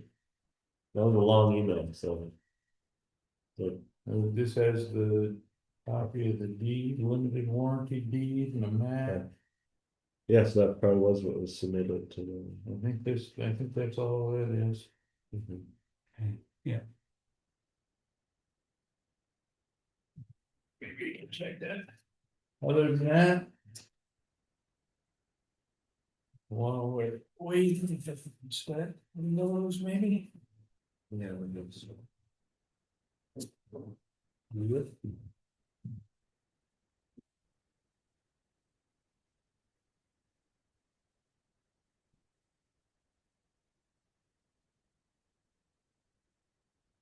Good.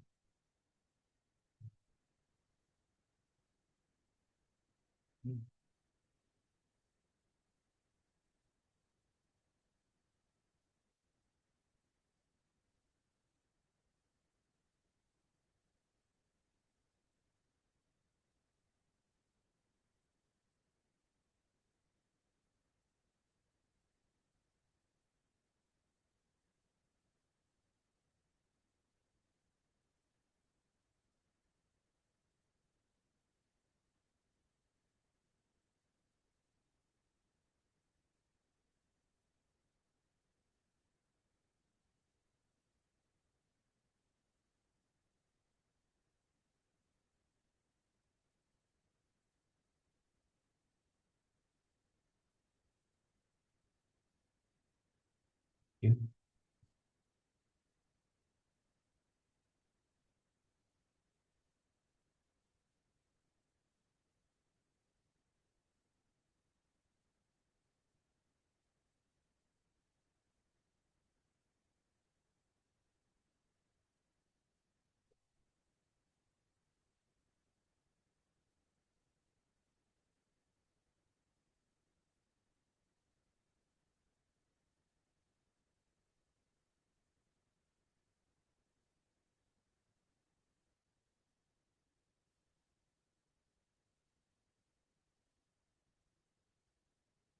I think that's the proposed land use map changes that they talked about when, what was the gal's name that was here? Which, about what? From Rutland Regional Commission. I think they went over that with us earlier this winter.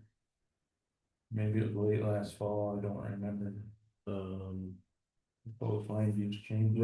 Right, with the big map, she had the big map. Yes. Yeah. Was that, 21, was it? Something in the legislature this week, right?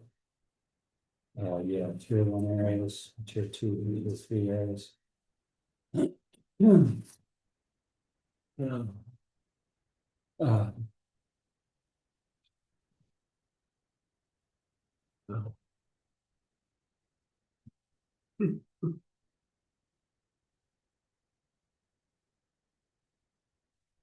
It's the same stuff. Oh, yeah.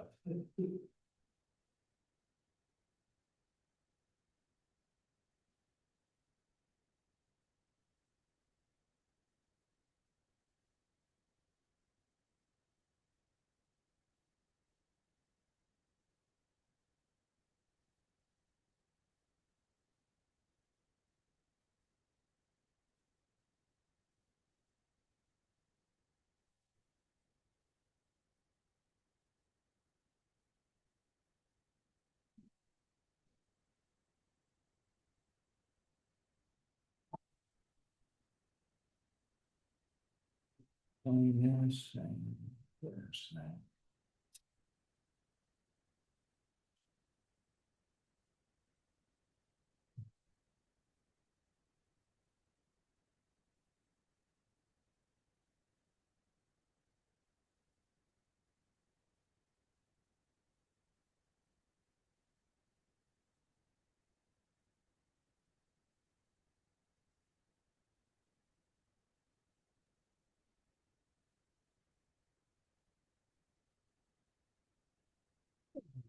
this was this one, this is what I came in and signed last week, Okay. because it was the 3 week period between meetings, so, does everybody else sign this? Yes. Was that,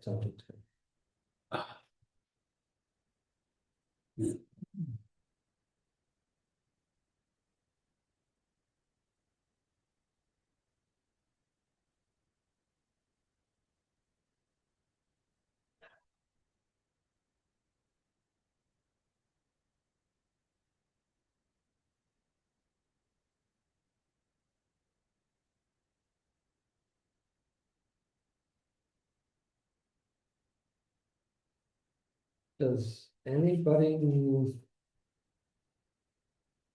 Oh. Okay. We'll figure out why we weren't paying all of the insurance, but we have a credit. On the credit.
road and bridge thing, we need to sign Okay. and I'll move it and sign, or maybe we just by consensus sign it, but that's the Yeah. 2026 version of road and bridge standards.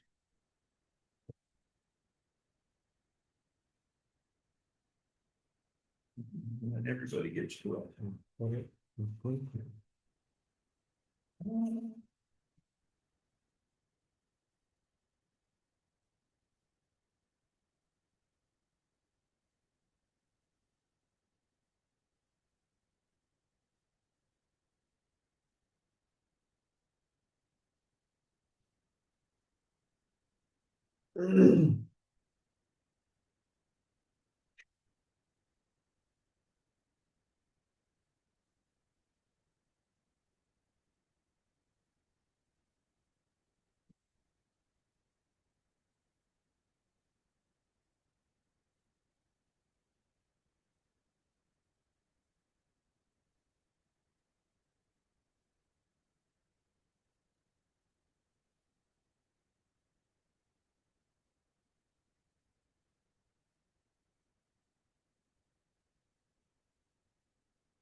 Everybody's contact information.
Actually, Isaac, can I put papers under that for that?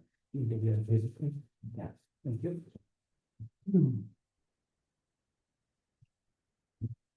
All the stuff already on the website? Well, probably, but that probably stems from like, most of it should be on the website, but that probably stems from a few weeks ago there when the rescue squad and whatever went up on Garum Road and allegedly they couldn't get a hold, they didn't know who to call. They called Bill, cause they still had his name, which is not surprising, because things don't get updated across all platforms. We know that only too well. So I think probably Patty put that together, yes. Ken, Bill, what's your phone number? I can just put it right next to my name here. I've got several. Yeah, I switched up about half an hour from someone You listened to it for that long? Well, I was trying to be nice. The whole thing was, why are the roads so bad from Pulte to Wells? So a lot of it was 133. Oh, jeez.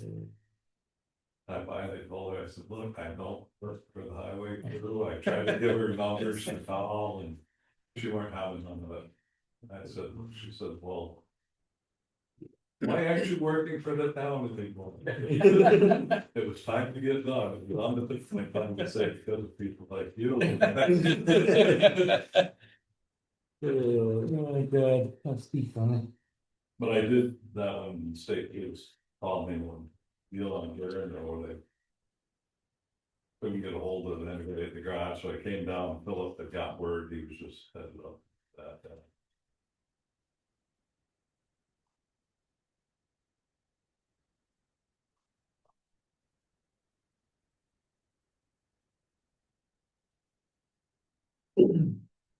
November, I didn't get any call. Good idea. Phone was up. Did you take your cell phone with you? Phone was up. I had it with me. It wasn't up. There you go.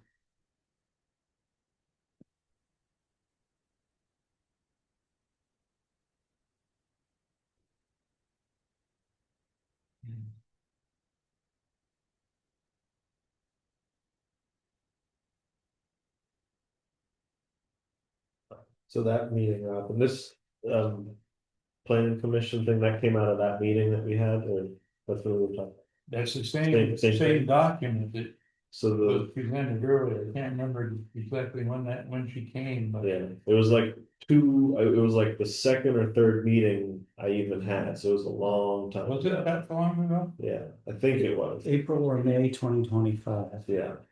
And so I didn't know a whole lot, but what it sounded like is we don't really have access to anything that this plan really offers because we have no zoning. So like there's a lot of incentives and like these, like if you reach this tier, then you get this perk, Right. but none of that matters because we don't have any zoning. Zoning or infrastructure, sewer, or Yeah, water. sewer, water, right. That's the big one. Right. I would love to see this map in detail. Yeah. Did she leave that one behind? The big. I don't remember. If she did, I don't know where it's at. I think it was like the thing that she took to every town, probably. Well, no, but it was just our town. Yeah, it was just our town. Yeah. I thought. Was in the other room at one time? It was for the like month that we had to contest it, I think.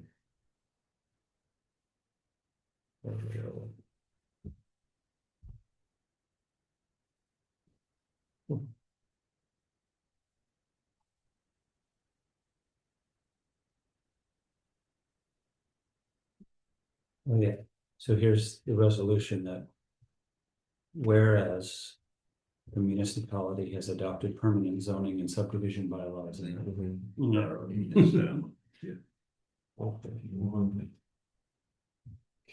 Right. It's a lot of stuff. It needs the big paper clip. So one of the. Rules that this land use review board. Has made. And they've made it already. You know, they have to get it repealed, but any. Road, any new road or driveway. That's more than 800 feet long. Automatically triggers Act 250. Thank you. And you have to meet all 12 criteria. And Act 250 was never intended to apply to single family residences. And so if you have it triggered by something, a driveway 800 feet, that's what a sixth of a mile, something like that. Used to be you had to do 800 feet or 790 feet and the cul-de-sac. And then the Right. driveway could go off that, so it didn't trigger Act 250. Yeah. So Jerry's Lookout Lane down there is 790 some odd, 80, 90 feet to the top, and then the cul-de-sac. and the driveways all go off that. That's how you got all these banana strip properties that all go off like that. They're like unintended consequences of these things. Yeah, That's so loud. I remember somebody saying to me that the 10 acre septic exemption in Act 250 has had a greater impact on land use in Vermont than anything else, and it's unintended consequence oversight. You know, Right. Alright. all these spaghetti lots. Mhm. Wow.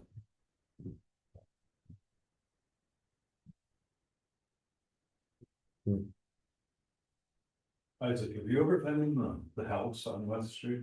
I went in there on Big Dump Day. Yeah. Has Luke been in there? I wouldn't. I would just keep it in the back of mind, when that gets demolished, it might be a savings to town. I mean, those freaking roof pillars, why is that? Oh, I didn't get up in the roof. What I saw. You can see it from up there exposed, and, you know, the floorboards and the roof work. Okay. They're as wide as.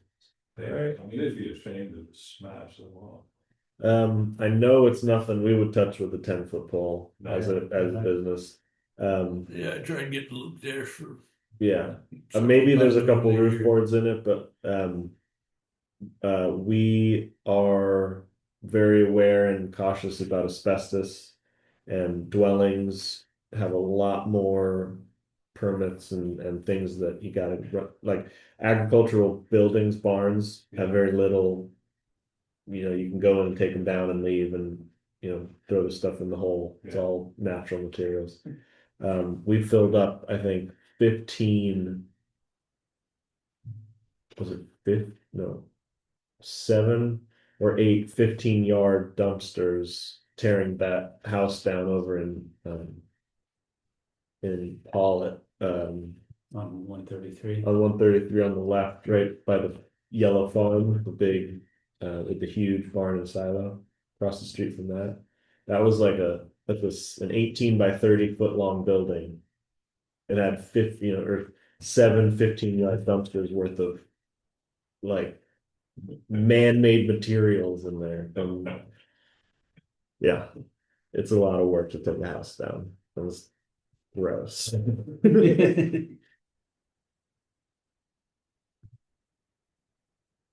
Down where Erica got, her family got shot down, I see that guy, his date got pushed back.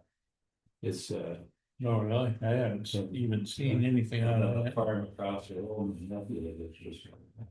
That was just up from the green barn, right? Yeah. Yeah, I saw that was for sale. His mother. yeah, that just closed a couple days ago. Yeah, yeah.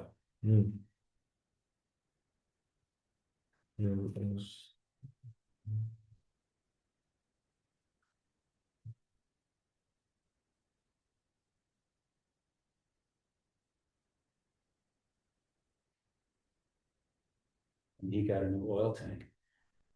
He got a new oil tank. Did he? I haven't talked to him, his mother was stuff. It was under contract before. And the buyer went ahead and replaced the oil tank, and then the contract fell through. Good for him. Yeah.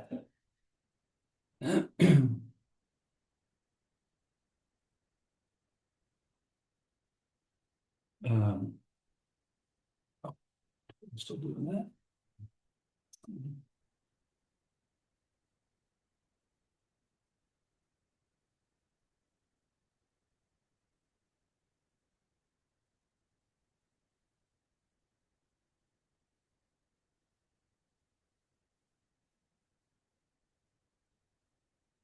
I think you guys do your misery. Don't go now. You almost made it. Good night. Hey, Right, no. good night.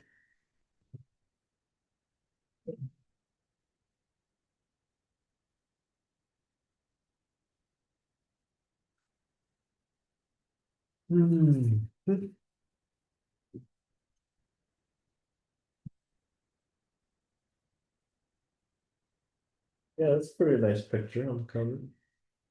Yeah. Yeah, good.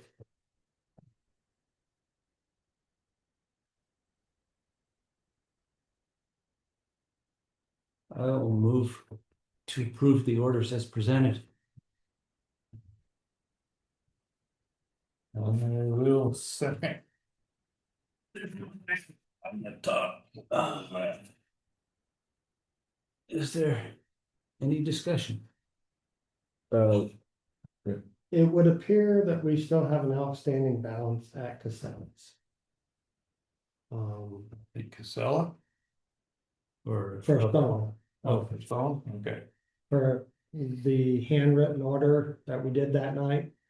We paid the employees too, we paid a fuel bill, and we paid Casellas.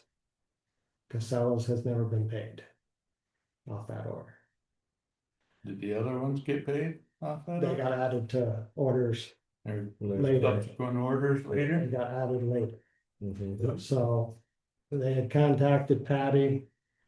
Um. The whole pile of paperwork of it that's been floating back and forth. Is not in the folder in there, except for the two statements that says we're over 90 days delinquent on it. But it's not in this order, so I don't know if the check's finally getting cut. Based on that handwritten order. Don, Terry and I did that night. Right now it's on Zoom. And we voted Yeah. to do it. Mhm. No.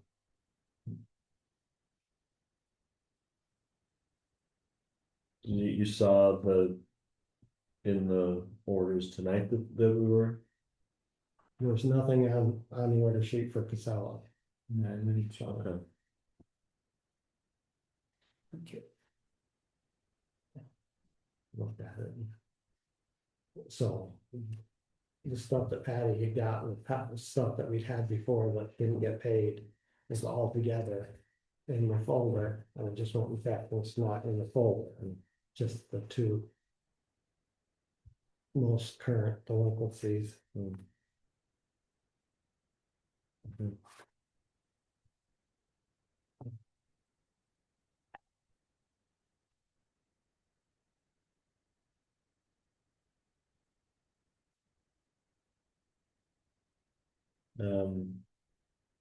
The other email worth mentioning, I guess, is the one Patty forwarded to all of us about Middletown Springs University using the office space. Yeah. So she basically, she's saying we don't have a process for scheduling use of the office. Um, That might be something we want to do eventually. In the meantime, it sounds like none of the days that they asked for are booked. So we could go ahead and. First of all, we need to vote on the orders. Oh, yeah, I never. Any further comments, discussions? If not, all those in favor? Aye. Thank you. Then after we voted. Yeah, I don't know necessarily, I think I'll reach out to Patty saying we don't plan on having any impromptu meetings in those days, so. Go on up on. The days of impromptu meetings are Far behind us. we hope. We hope, that's for sure. Yep. We do need to have a handle on. How many people have access to the building, not that we really have anything in here. For people to steal, but. Right. That got to be a problem, because we've been there so long, and Lord only knows how many keys were issued for the. Right. For the old office. Right. Yeah, like I say, not that there's anything to steal, but. I mean, now if we have, the entire select board and a couple of the planning commissions and the chair of the. Maybe the chair of the commission, the chair of the auditors, the listers. Mm-hmm. That's a lot of people. It gets to be a lot of people. Yeah. That, I'm not being suspicious of any of them, and I'm not saying. Right, that, isn't it? I it's mean, this just- is a public building, right? With, It is a with public- surveillance and all the stuff we locked up. It is a public building, yes. But we wanna have a handle on it somehow. Yeah. And I guess you can, and I'm just thinking if there's, whatever, let's say. Half a dozen instructors for the university. This year, they might be different next year, so I guess you can add and subtract. If the same ones don't come next year, we could. Well, I mean, I don't I know. think for something like that. I would try to come down on the open building. Yeah. Yeah. I don't Yeah, think I they- would, if, okay, I mean, that's the better option, if Yeah. one of us or And they're not somebody mentioning, already. she doesn't mention in the, yeah, man. Oh, she She didn't. didn't even, she's not asking for keys, she's asking if these are available. Oh, okay. Yeah, it's okay, not I- about keys. It's. If someone in the university had a key, that would be helpful, because they could do it, but Right, they're just asking if those If dates these are, dates- okay, so I if think Sunday morning, March eighth, is the room available? Sunday afternoon, March eighth. I was getting ahead of myself, if so, yeah, I'm sure. If we know the dates, whatever, we can make arrangements with. Somebody can come up and open the building. The facilities manager. That would be handy, wouldn't it? Yep. Somebody else can be a backup or whatever, then, yeah. Good. So in this email, I would think that we reply like. If those dates, if there's nothing on the calendar, go for it. Coordinate with Patty about getting the building unlocked. Right? Just throw that in. You can say that, I'm not. Yeah. Wednesday, so it's like Wednesday evening, probably. There are times when it's, the building is not open. So we would need someone to come in. But they've used it here in the past. I did a class last year and somebody opened it for me, Meredith, or Okay. Yeah. there was somebody taking the class who had a key. Right. Yeah, that's handy, and if they reached out to, whoever, one of us or somebody else that had a key and somebody is a backup in case. That we forget. So maybe we say reach out to a select board member or anyone that you know with a key to. How do they? Yeah, when the time gets, when the dates are firmed up or the classes are firmed up, and if, Mhm. reach out to somebody for access with a. Maybe it'd be Patty or Elizabeth or any one of And- us or who. I mean, it's. I'll ask Leslie to see the schedule once they have it. And I can probably do a quick run through and say, and arrange who's gonna unlock. But I don't think it'll be many classes. There's she asked for 1, 2, 3, 4, 5, 6, 7, 8, 9, 10, 12 days. But I think it's, somebody saying, well, I could do this class on any of these 4 dates. Oh, gotcha.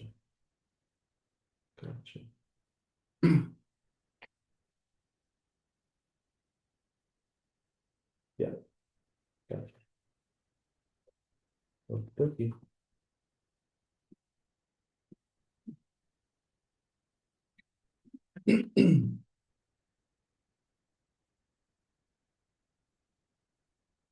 Did we ever get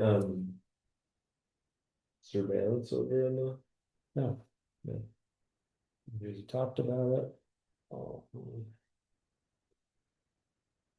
And I looked at prices of cheap things, and basically from $50 to $300, you could get something to take a picture, but that doesn't, every time it goes by, you're gonna get a picture, then you gotta to go any further than that to get it stored on something.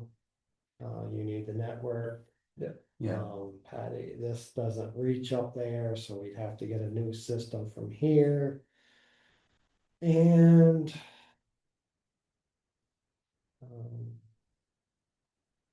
We may have some other ongoing issues with equipment being tampered with.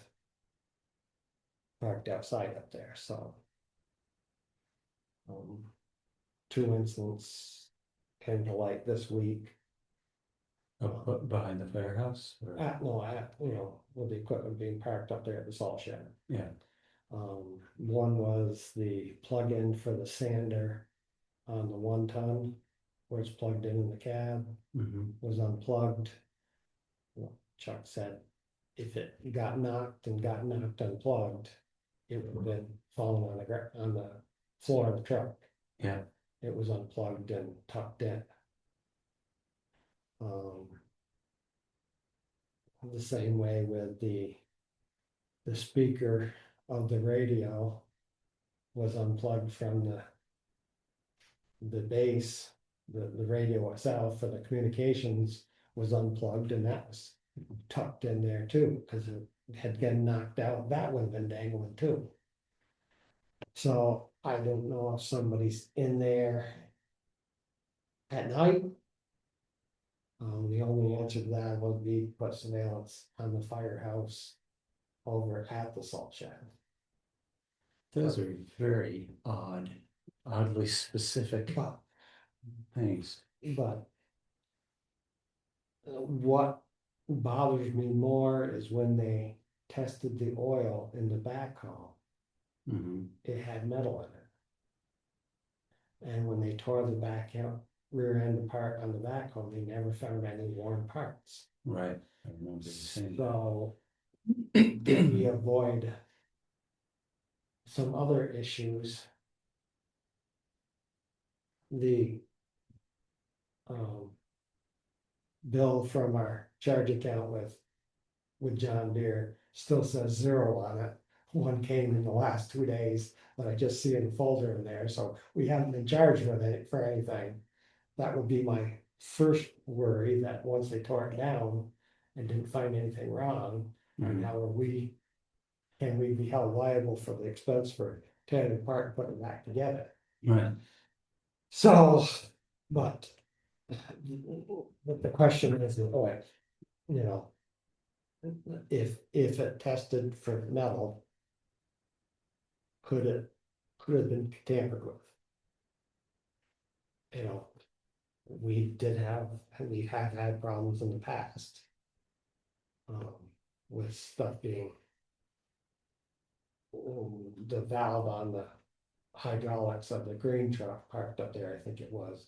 Bill had told us in the past it got shut off, so went to use the hydraulics and they had nothing. Just all it is a lever mhm, off the tank, but that had been tampered with in the past. Out there, so I mean, and anybody can be there. right, That's the whole thing. I don't know that we want to get into all this, but if our equipment's gonna sit there in the future, we may want to look into the expense of having a system. Like you see that I didn't get a time card from one of the employees this Yeah. week. I don't know if it wasn't there or if it's someplace in the drawer still amongst the other stuff that is in the drawer that shouldn't be there. So. I thought I heard that. Promises to clear all that stuff out. There's more checks in there. Not a big day, but just don't understand. So,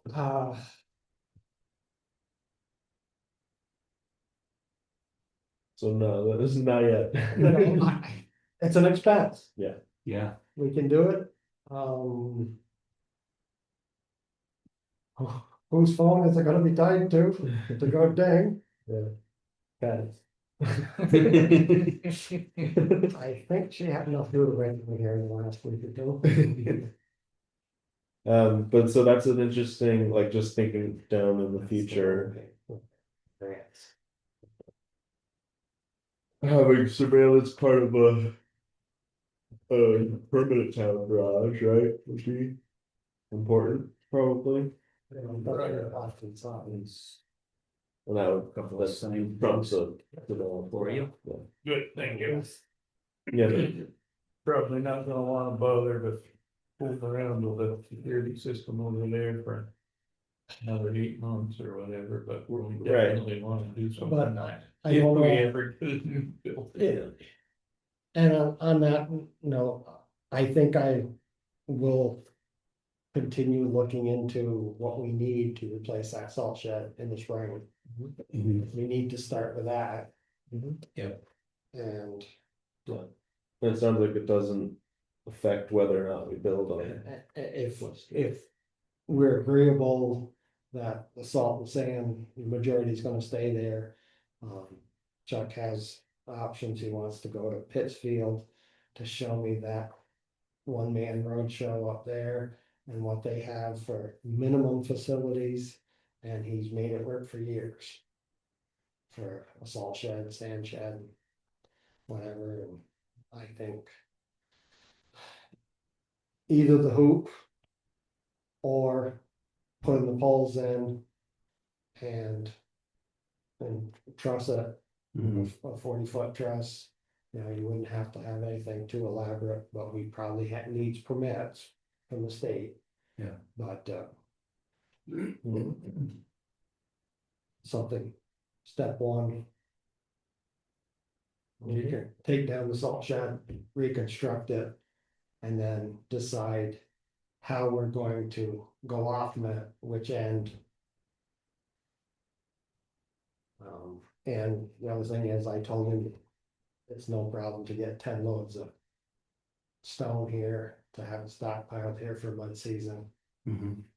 Once the weather start getting better, that. Cause I still believe they're trucking stuff out of Casella's. I see some of their trucks still running out of there. They're running a lot this week, so. We can get some stock, I told them we'll get up to 10 loads piled down there. If not, we'll use it next summer. Ditches and that, so.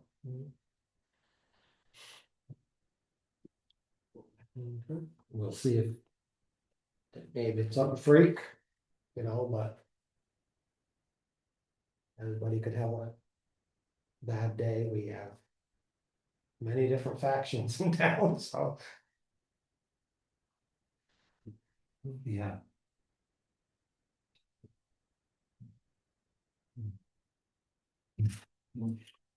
Right. Anything else?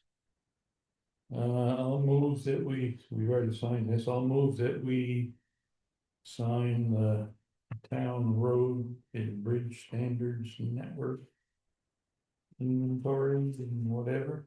We'll stop in that. I filled in the minimum requirements for the road surfaces. That wasn't filled in. Okay, on page 2. Yeah. There's 2. I saw it on the old one, but I see on the new one that wasn't filled in, so. We put the same amount of gravel per sub base and so much. 12 inches for sub base for construction and 3 inches for top material Yeah.